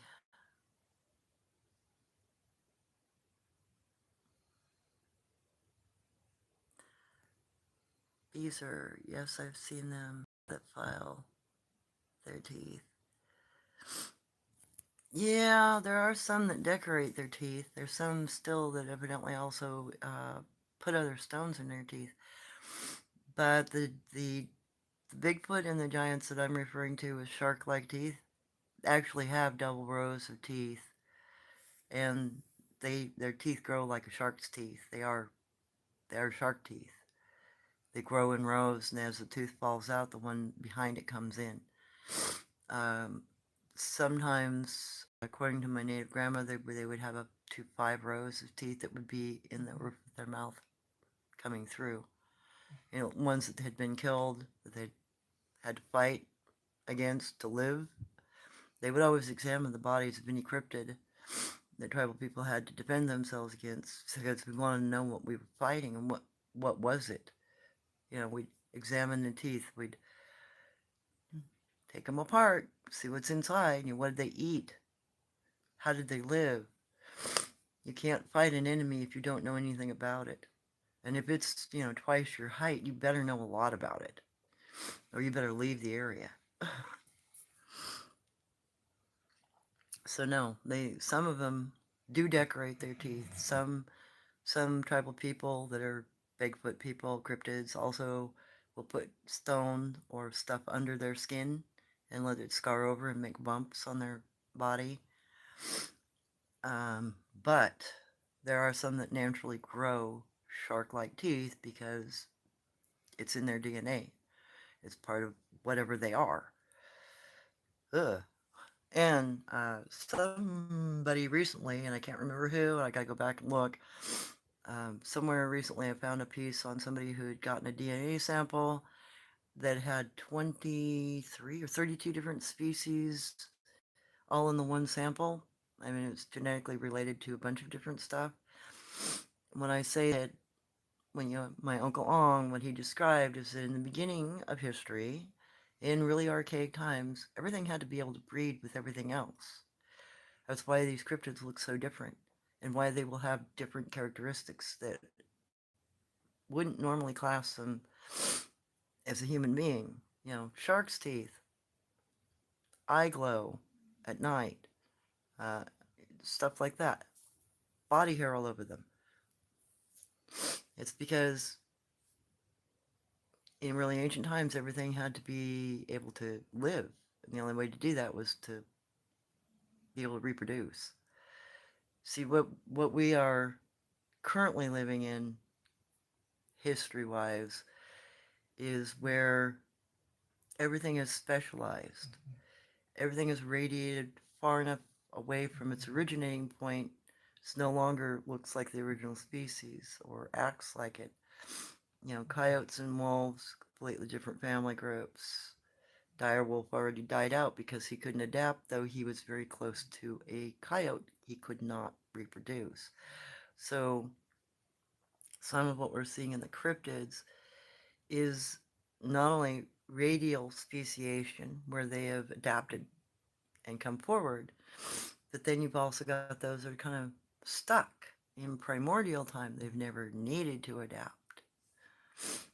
They're still around in their original form, which is going to be very odd even for science to comprehend. If my Uncle Long and his stories was correct, that is.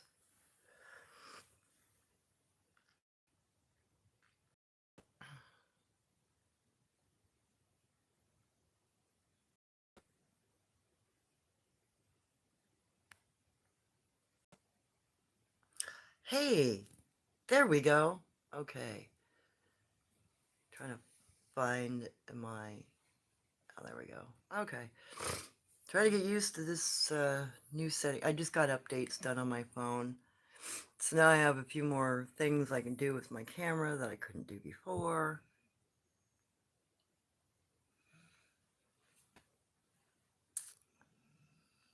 Okay, let me finish up with last little...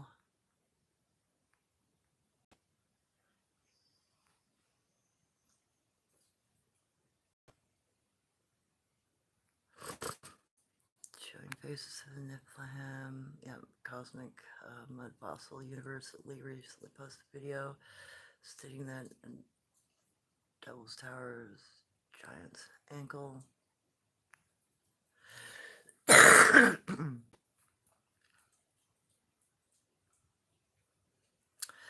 Deborah Lonely hasn't been, and Mosley hasn't been online. Maybe she's taking a YouTube break.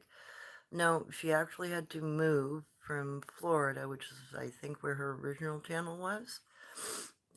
She moved to a new location, and when she got to the new location, she wasn't able to get back into her original channel, so she has started a new channel named Forced Friends.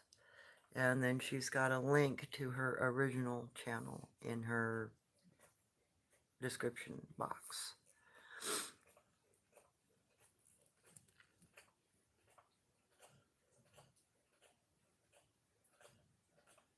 I wonder if the Zanzinium name are still around.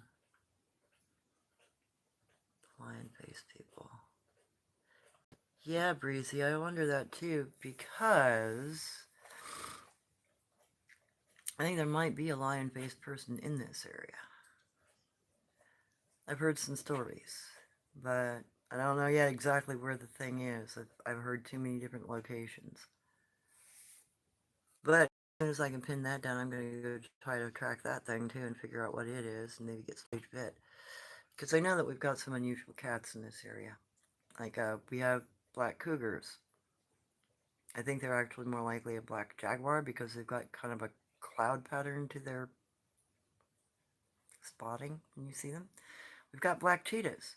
They have a very similar cloud patterning, but also have cheetah spots, and they have a ruff, almost like a tiger. Some of them, but not all of them. We've also got a, what's called a Klickitat cat up around the Columbia River Gorge. It's a really large black cat that supposedly has a primate to human looking face. Lots of sightings of those things. I've never gotten a picture of one. But something I might want to try.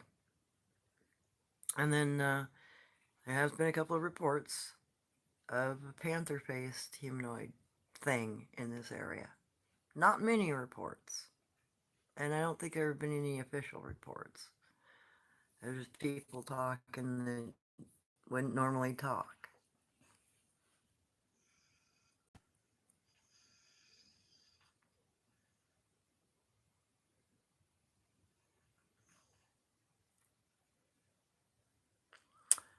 Okay, Bad Pup, are they spraying chemtrails in your area? Yeah, they've been doing that all this last week. Yeah, I know it's horrible for allergies. Probably because it's got radioactive barium in it. Excuse me. I used to have a friend that had to load those planes, and it's our Air Force that's doing that to us. He wore a hazmat type 4 suit, and he still has cancer throughout his body and dying from it. And other illnesses.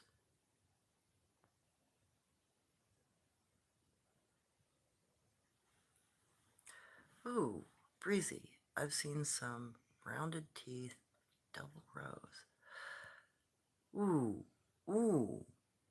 I've only heard lore about those guys.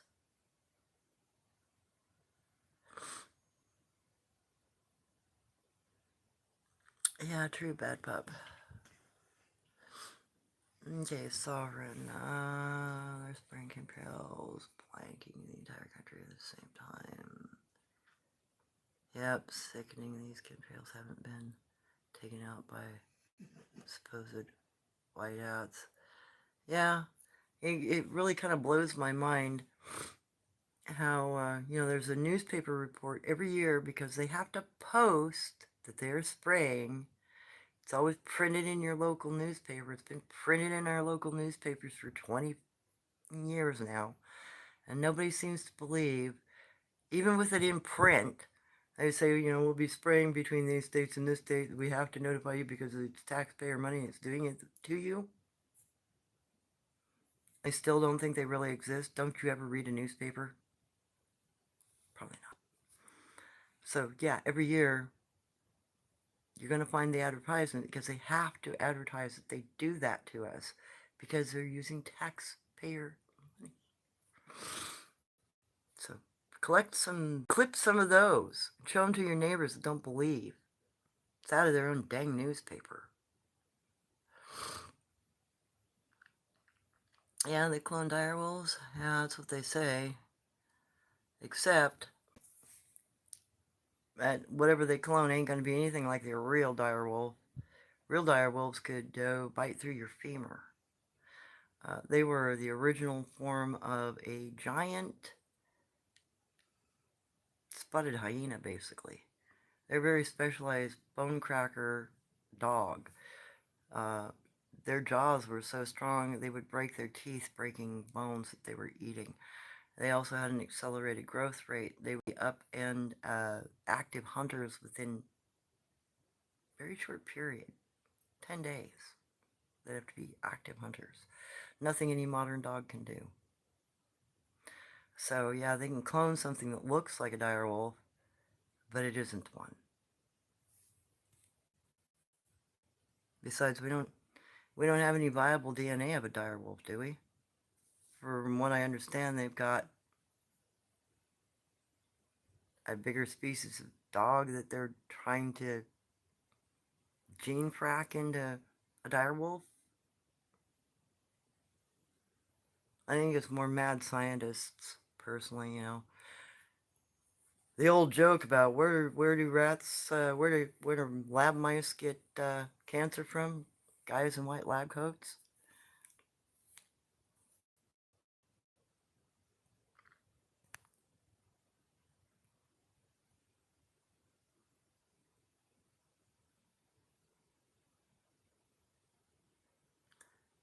How do the eyes reflect and illuminate? That would be tapetallucidum. Now, tapetallucidum in different animals and in different creatures are slightly different. Tapetallucidum is actually a solid mineral cup at the back of the eye. And it's got a thin membrane that lifts that allows it to be exposed. If you have a very deep cup in the eye, like a badger has, you'll get incredibly bright, almost beam-like reflections from them. If you have a very shallow cup, like in a deer eye, you'll just get a little bit of eye shine when light reflects on it. Go look up online, badger eye shine, and look at deer eye shine. See how radically different they are. That is because the mineral cup in the back of the eye is deeper and thicker in the badger. If you haven't dissected an animal or gone to veterinary school, you probably won't know that. But it's actually a mineral cup in the back of the eye.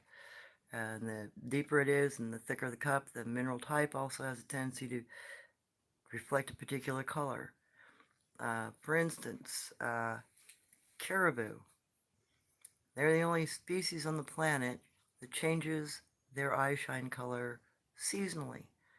And the reason is during the winter, caribou eat Amanita muscaria, and it changes the mineral content in their eye cup to allow it to look blue in the eyeshine reflection instead of the other normal green.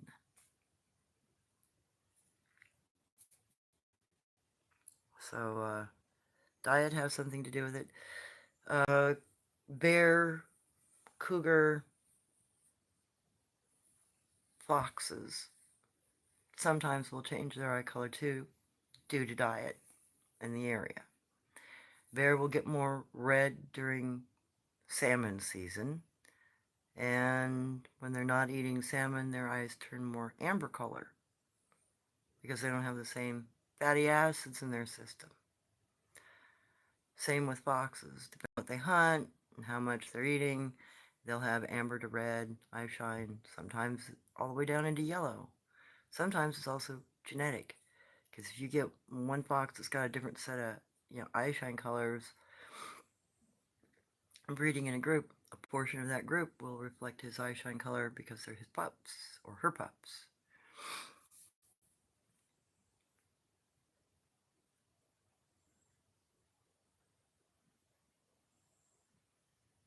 Elephant nose types, Darrow,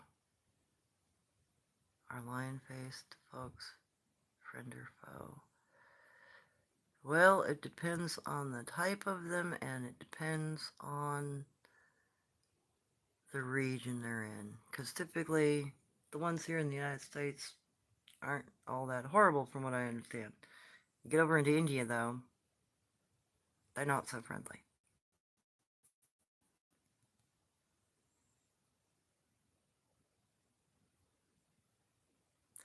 Amber red or blue green as bright as LEDs in complete darkness. Well, amber red, that's probably a mountain booger or Janowsqua or one of the people eaters potentially, maybe a sun-faced person. Blue green, that's usually Dogman. Usually. Not always.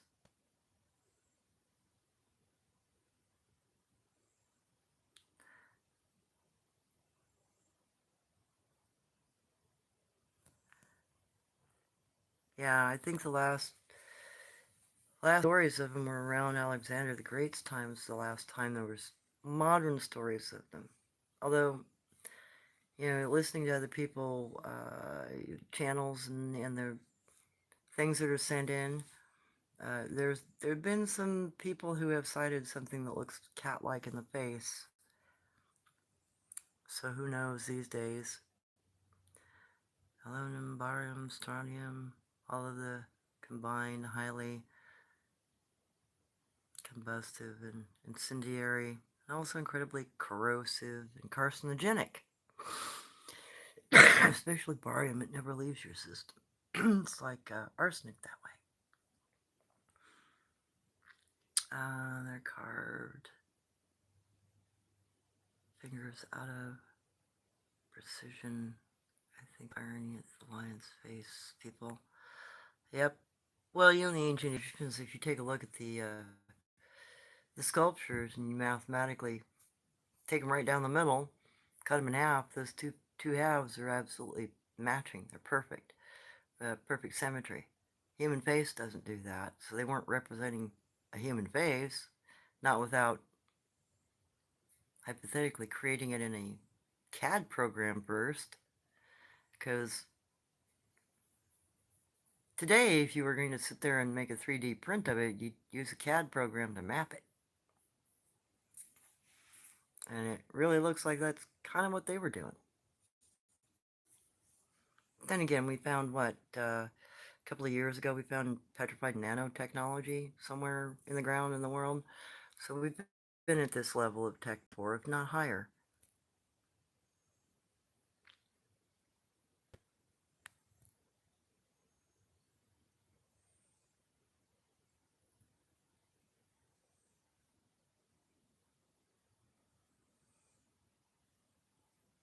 Huh. Interesting, Beezer.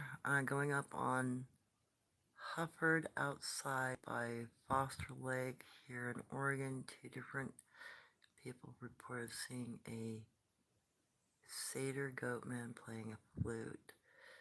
Was he black or was he human-like? Because we got two types up here. One variety is all black.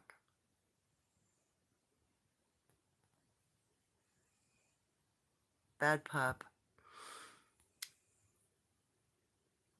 Here's the thing about the whole chimera thing. It's more likely it's a cover story than that our government can create these things, because there's too much indigenous lore all over this planet from every culture on this planet that describes them before this century and before we had this level of science.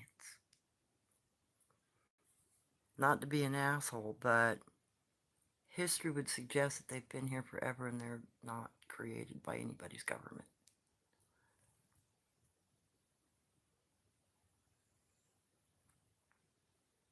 And, you know, the only way we're ever going to know anything, since nobody wants to tell us anything, is we're going to have to discover it for ourselves. We're going to have to understand it, research it, and figure it out for ourselves. Which means, when you find something that cannot be supported by previous evidence, it's probably a round basket. Meaning you crunch that piece of paperwork up and you throw it the fuck away, because it's not relevant.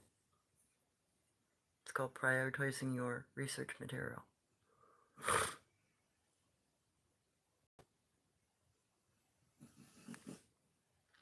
If you have a chance to get to the northeastern side of Dexter Lake, Beezer, there's a group of about 30 goatmen out there, and they're all black. Don't play flutes, and don't stay past dark there. But you'll be able to film them at dusk, because they'll come up in the brush line at dusk. But don't camp around them.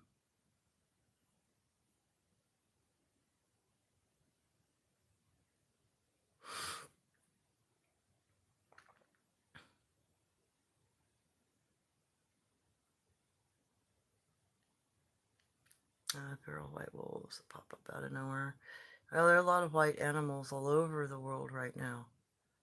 They're white buffalo, they're white eagles, white ravens, white deer, white raccoons, white... Heck, I've even seen white turkeys, white peacocks, white everything. Those are spirit animals. Those are spiritual animals. And because of the rotational cycle that we are in currently on our planet going through our solar system, i.e. the Milky Way, there are regions within our Milky Way where more white animals will show up. And there are regions where, as we're passing through, more black animals will show up.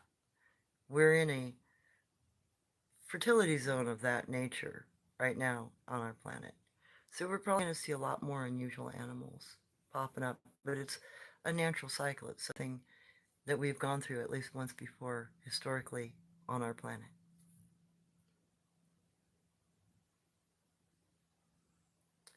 Yes, I've had encounters with badgers, as in badgers on the ground. Not in this area. We don't have badgers in this area. Badger men, yes. Big tall guys that look like badgers and humanoid mix, 8 foot, got you covered. Ground badger, those are in the Midwest, not up here. We do have a wolverines here. We just had a couple of them spotted in this valley recently, and I don't want to run across one of those. I'd rather run across a badger, actually, than a freaking wolverine.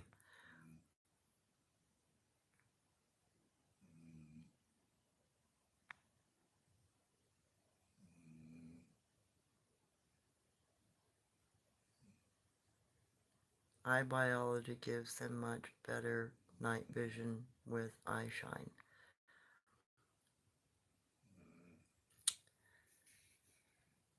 Well, if that means that you can see the outline of a brown shadow in pitch black cave conditions, that's about as far as tapetallucidum gets you, because I have a functional pair in my eyes, and an absolute pitch black when they open. I can see a person at 4 foot looks like a brown shadow with the rest of the world of him around him being black. I think all it allows me to see is a little bit of the heat signature off the human figure in front of me. Doesn't make anything stand out.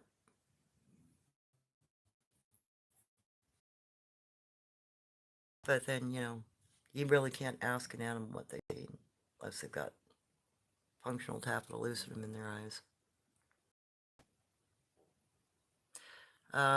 You might want to look for bone flutes in the areas where you find them playing flutes. Quite often, they will make a deer femur bone flute. I found 2 of those in the past. One was old and worn, broken out, like it had been crushed by accident.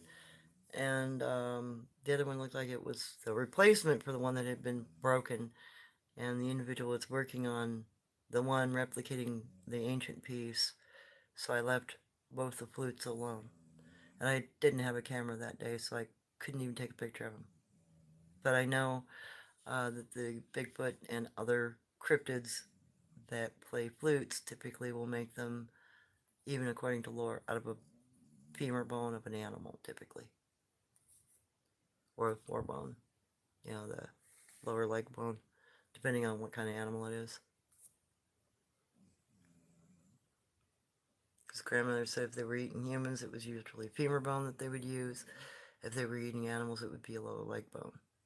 Or, a bigger bone that had enough length.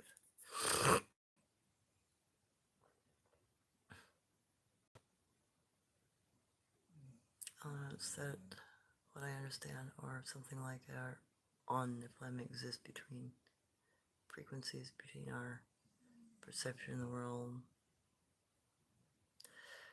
Well, these things don't go in and out of time. They don't walk through dimensions. I've lived with them. I have played with them. I have been in direct contact with them for years at a time. No spaceships. No dimensional walking. Yeah, she could disappear. That was Jen Jen. But you could still touch her because she was still sitting right there. She didn't go anywhere physically. She just was no longer seeable.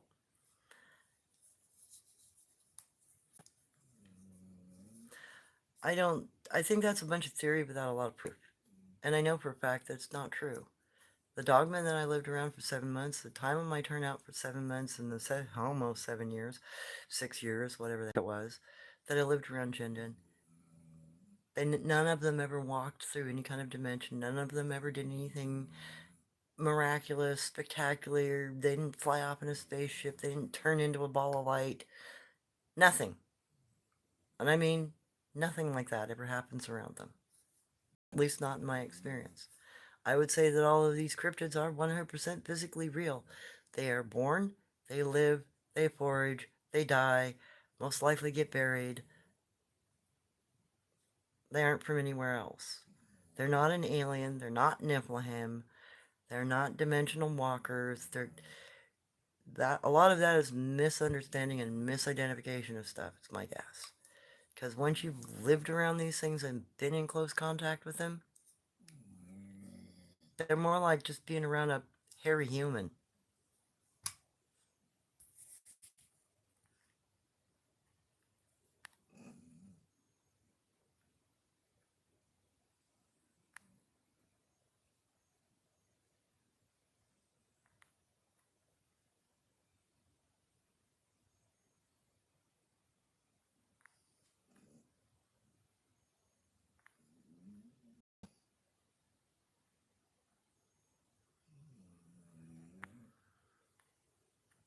Okay, here's the people in the comments. I can tell people have I really like to end up seeing a lot of these.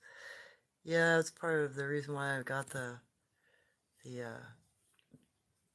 nicer lens. You know, I had my friend help me pick it out and get it for me, send it to me, so I can get you some better pictures. You know, I want some better footage. I want you to be able to see them in their natural environment and how they really act.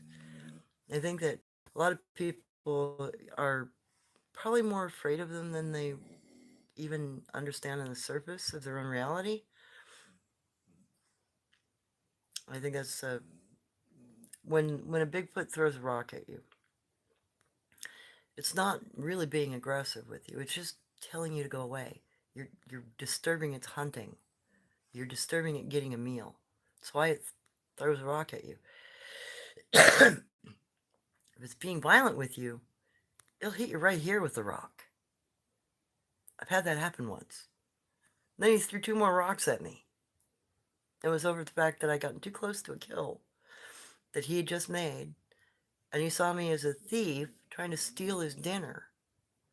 So he clocked me in the head to chase me away and dang near knocked my ass out. I threw a couple rocks back at him.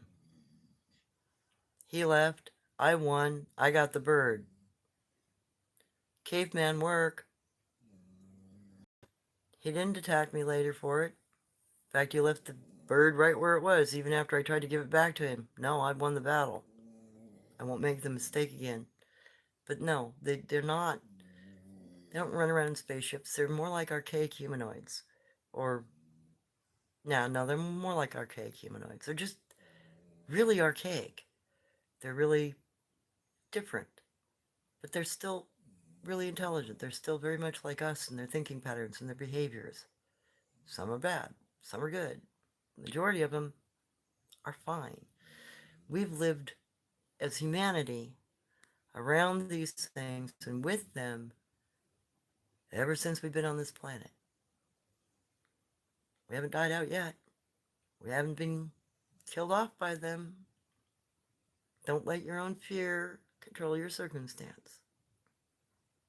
Doesn't help you do research. And it doesn't help you create a clear picture of what's going on. If you're constantly reacting, you can't observe.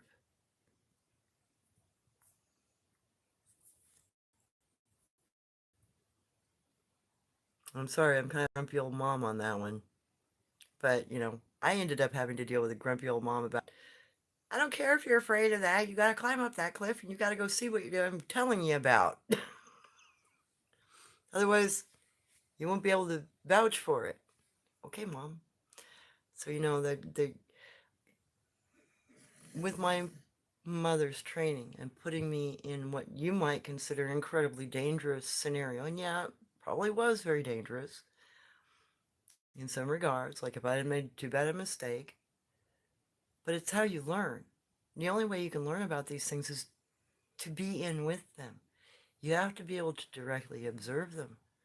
You have to be able to understand what they're doing. If you're running around in the middle of the night, you can't watch them during the day. If you're creating hypothetical scenarios in your head, you're never going to look for the truth in the ground, which you'll probably walk on. All I'm trying to do is shift your perception to they are a physical creature that's trackable, that uses languages, tools, it's very intelligent, and it can be communicated with.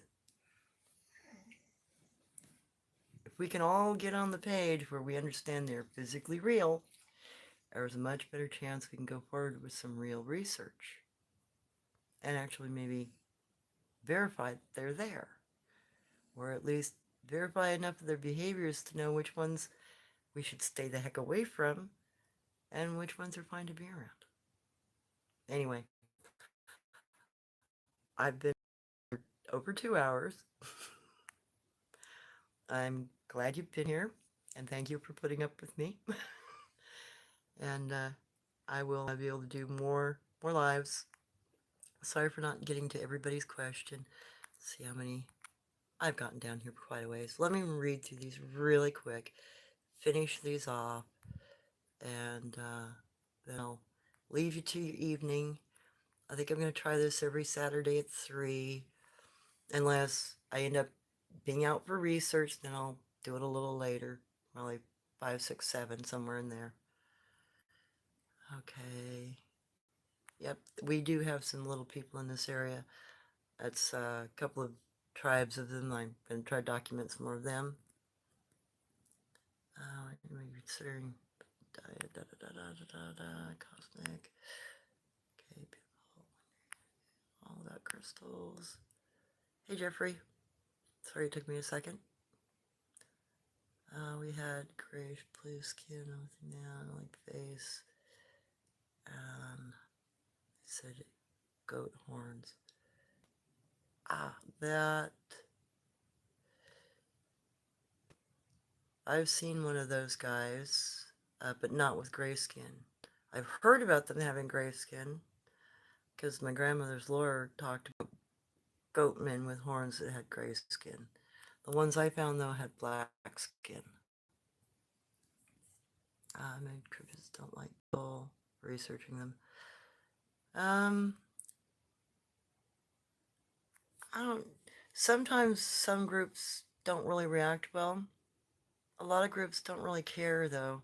I mean, until you get too close to the kids or you interrupt them for too long while they're foraging or hunting, then they'll get cranky with you. But all the groups I've been around, most of them just let me walk in and do what I want to do and film them and walk out. I've only had a couple of areas where it's been a little dodgy and iffy, where I'm trying to get towards Gugway or something like that. That's always a little more difficult and it's riskier.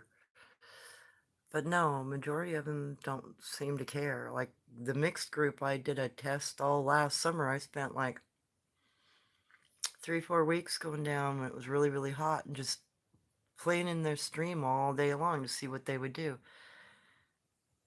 They just sat around at the edge of the stream watching me watch them. I tried to sneak up on a couple of them a couple of times. They all just kind of snuck away from me and wouldn't let me get too close, but they didn't throw anything at me and seemed to give a hoot.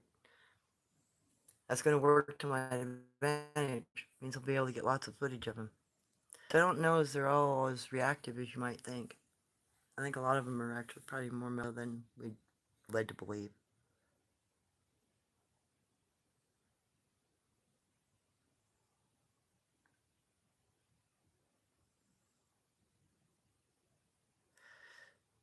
Well, Beezer, the majority of them actually understand the Native American language Abenaki.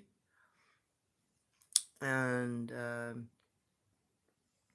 I have known dogmen to be able to speak that, and a bunch of other different cryptids all speak it.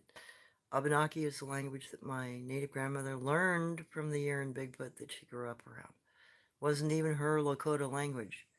She learned to speak Abenaki before her mother taught her Lakota, so to speak, because she was always playing with the Yeren babies. Abenaki language. Native American, learn a few phrases like hello friend, my name, introduce yourself. Your name, Steloise, means my name is. Steloise means my name is, and then you say your name. You could use Kwe or Gwa, which means hello. Nidaba, friend. That's all Abenaki. And a good portion of the Bigfoot all understand that, so the dogmen. That's one universal language I know they all seem to understand.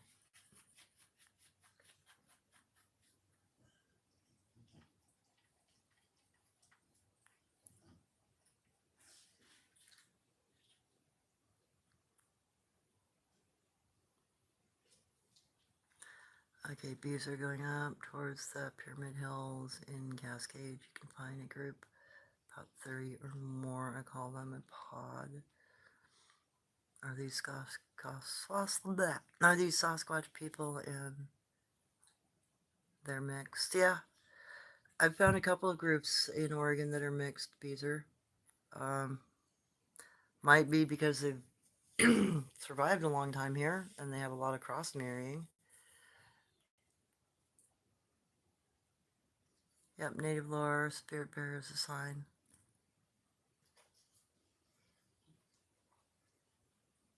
Yay! Welcome in. Have you ever had government harassment from sharing your research? I don't know. Does getting rounded up and interrogated twice count? Does getting my Facebook account hacked twice, my bank account hacked once, my first YouTube channel tanked. Yeah, it might be governmental interference. I don't know. Yeah, I've been harassed. And I usually don't give a hoot about what the heck they want. And they never get anything out of me anyway. My dad was too good at his training, and so was my mom. They were both ex-military World War II, so there ain't a lot you can do to me that my parents haven't already trained me to outsmart you with.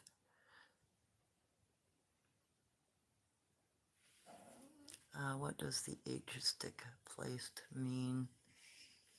It's probably not an H, it's probably what you'd think is a capital I, and that would be for the Ishka.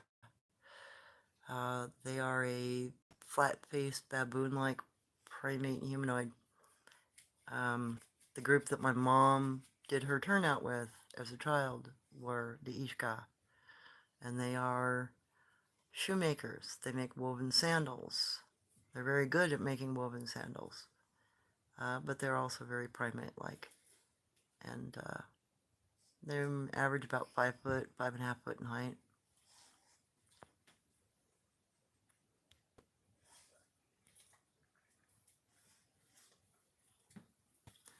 Okay, bees are, will the new tech they have for aesthetic eyes allow them to see different kinds of radiation, which will actually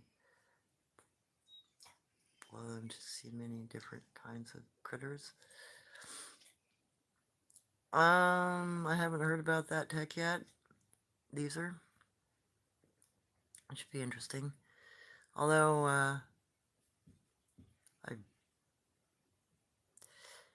the other thing is these people who think that there's radiation around where there's Bigfoot, take a Geiger counter out with you and check.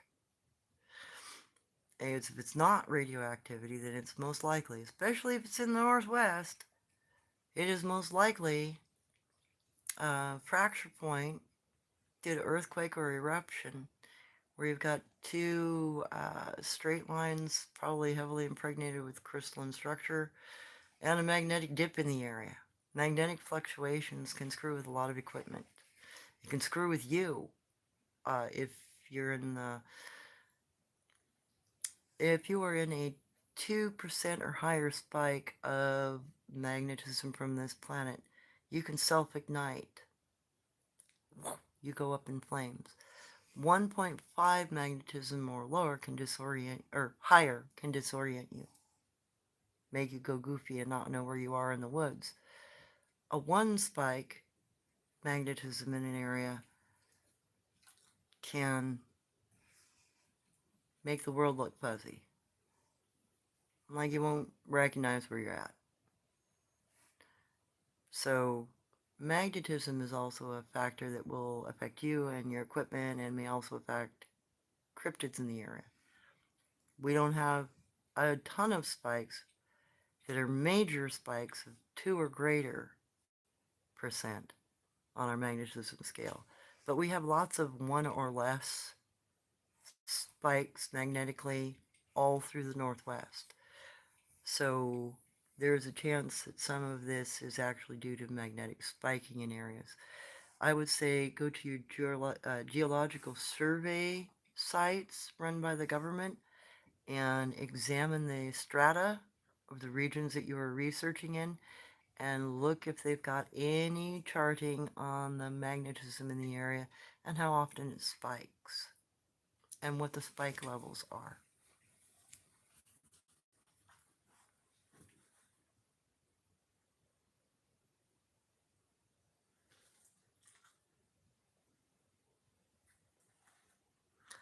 Yep, that's very true, Bad Pup. An eagle can see you at 20 miles away.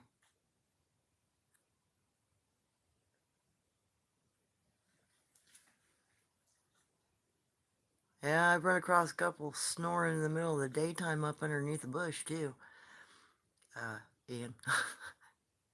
Or Lanita. Excuse me.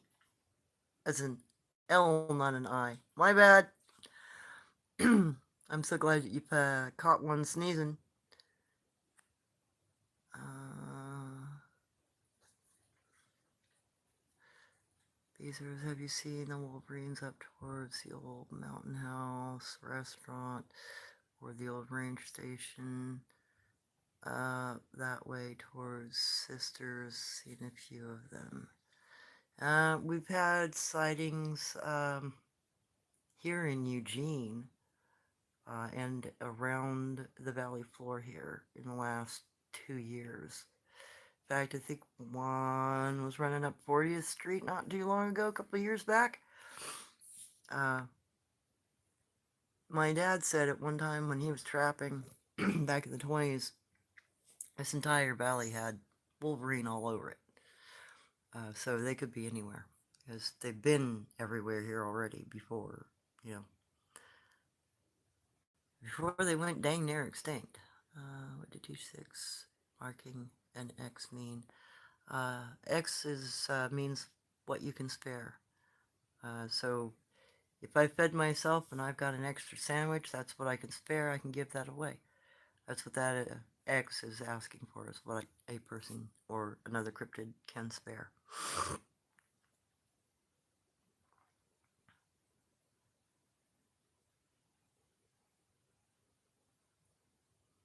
I've never seen a Bigfoot ever, or a dogman ever walk through a portal, or step out of one. So I have no point of reference for that. I've seen them walk in and out of their sleeping area and their bed system in their dens.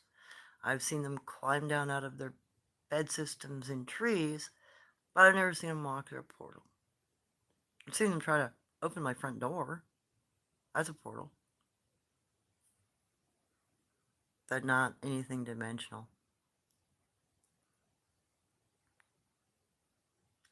Yep, they can go transparent. It's a meditation practice. If you learn the same meditation practice, you can also do the same thing in time. Okay. Okay, have a big collection of photos downloaded. Other very crazy cryptids and others. Yeah, I would love to see stuff like that, Bad Pup.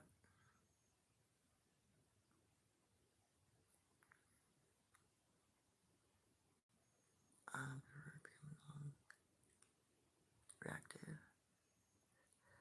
Yes, one of the things that I've learned over the years, especially with my mom, we would go into an, we would act normal, we would camp, we would do our normal thing, but we would also listen. And where you hear them interacting with each other, tapping to each other, breaking a stick when you walk by, you pay close attention to wherever you hear those sounds from. When you have leisurely moments, you position yourself so you can watch that section of the tree line or that area.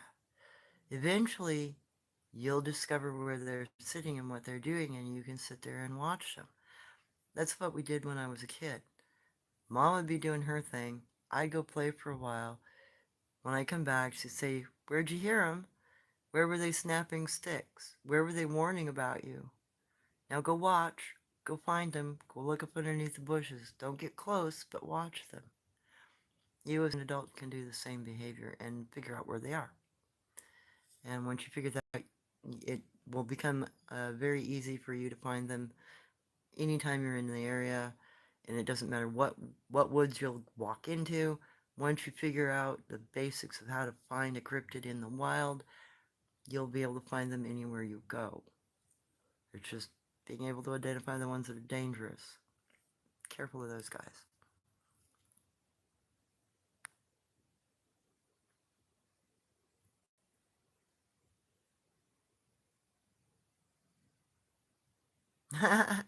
No problem. I'm reading the rest of the comments. Thank you for doing this. Mariel, channel 10, Valentine. Yeah, no problem. I love this group. Yeah, I'm happy I have you guys as subscribers. You guys are awesome. No, please rest. I can't. I'm going to make sure that I have more time to come on. and I've just been too busy recently. Okay, there's a couple of different groups that you could get along, I think, but if you'd like to meet them, I can take you to where they're at and show you. Oh, wow. Some have 2 rows of teeth. I would really love to be able to get some pictures, document them, Beezer. Um, Go ahead and give me send me an email comment or something. Post your email in a comment, and I'll email you through my private email instead, and maybe we can get together and we can go do that. I'm all about documenting anything in Oregon, Washington, and Northern California that I can get to over the next how many ever years I have left. That's why I'm still working on trying to get into my RV package. I mean, I've paid for my RV camping package. It's just getting into an RV. And next year I qualify for some extra stuff because I'll be 62. By the time I hit 67, hopefully everything will be set up and I can retire and just go straight into full-time research until I go home.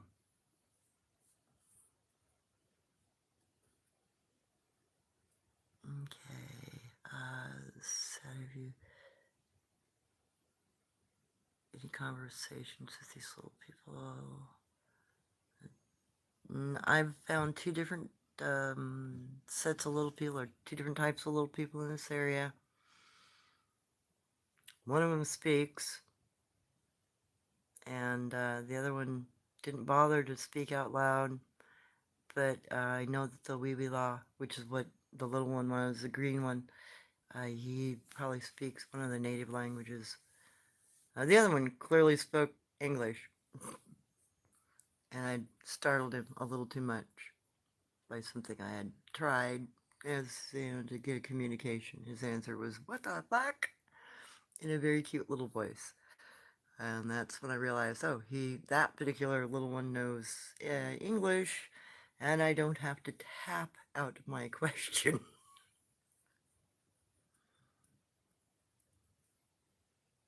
I'm sure that you have, Vic. A government don't like anybody talking about them. I think the reason why they might leave me alone a little more than others because I have unknown DNA that's supposedly Bigfoot DNA, but I'm not going to bet on that.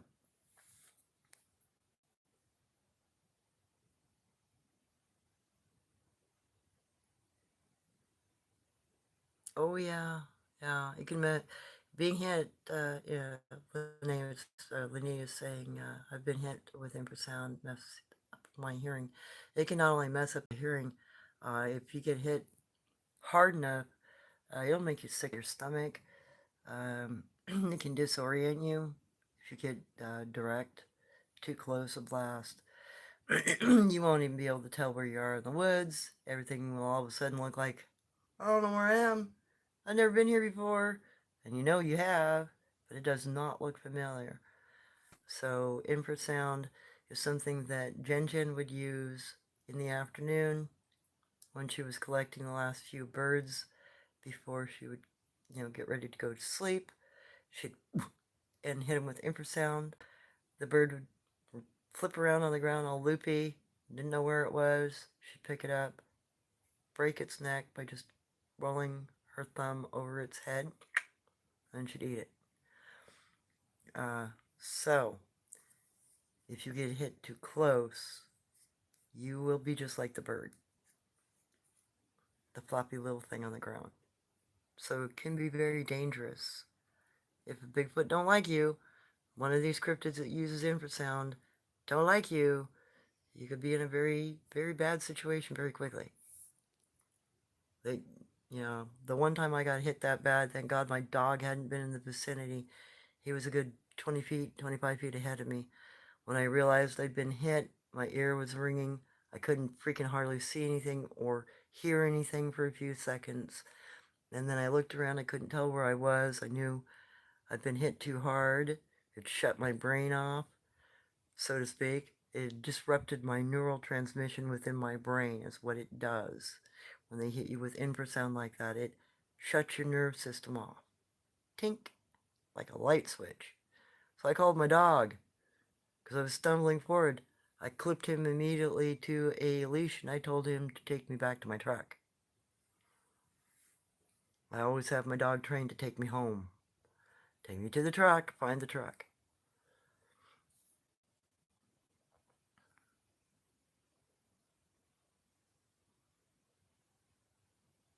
Yep, bad pup, you're right. All of those, electromagnetism, solar radiation, plasma, and all the land lay stuff, ley lions, that all has relevance. I mean, some of it's probably old tech blipping out. Some of it's probably because of the incredible crystalline structure of our planet, or the fact that we've got a magnetic core.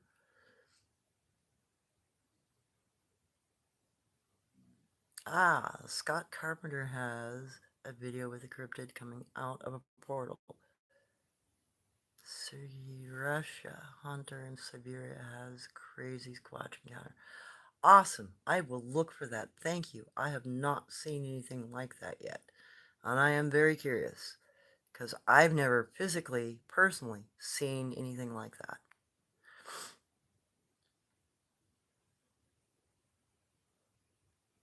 What would it mean if one waved a long stick in my backyard tree? Probably that they're either creating a blind or that they're putting in a marker or creating a point where they are marking something that they like, is my guess, Vic. Yeah, happy solstice. You're right, it is. Okay, can you post your email? My normal email that I use, Northwest Native Tracker, I've got to get back into. So, if you post your email, it'd be easier for me to use my private email instead of my Northwest Native Tracker public email and just communicate with you directly.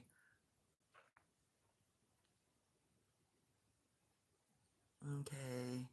These are for the people here in Oregon around the back side of the lake. This place called Sunnyside Hill. And a family who asked, what do you have in trade? Ah, cool. So the one look up are the rose teeth. Okay. Wow. Yeah, I'd be really interested in that area, Beezer. I would really like to be able to document double-road teeth in some of these individuals because I've only ever heard lore and seen the one skull of the fish person as a kid, and that skull was twice the size of a human skull in every direction. It was massive and slightly elongated. The back of the skull came up and back and had a very severe kind of bump back there.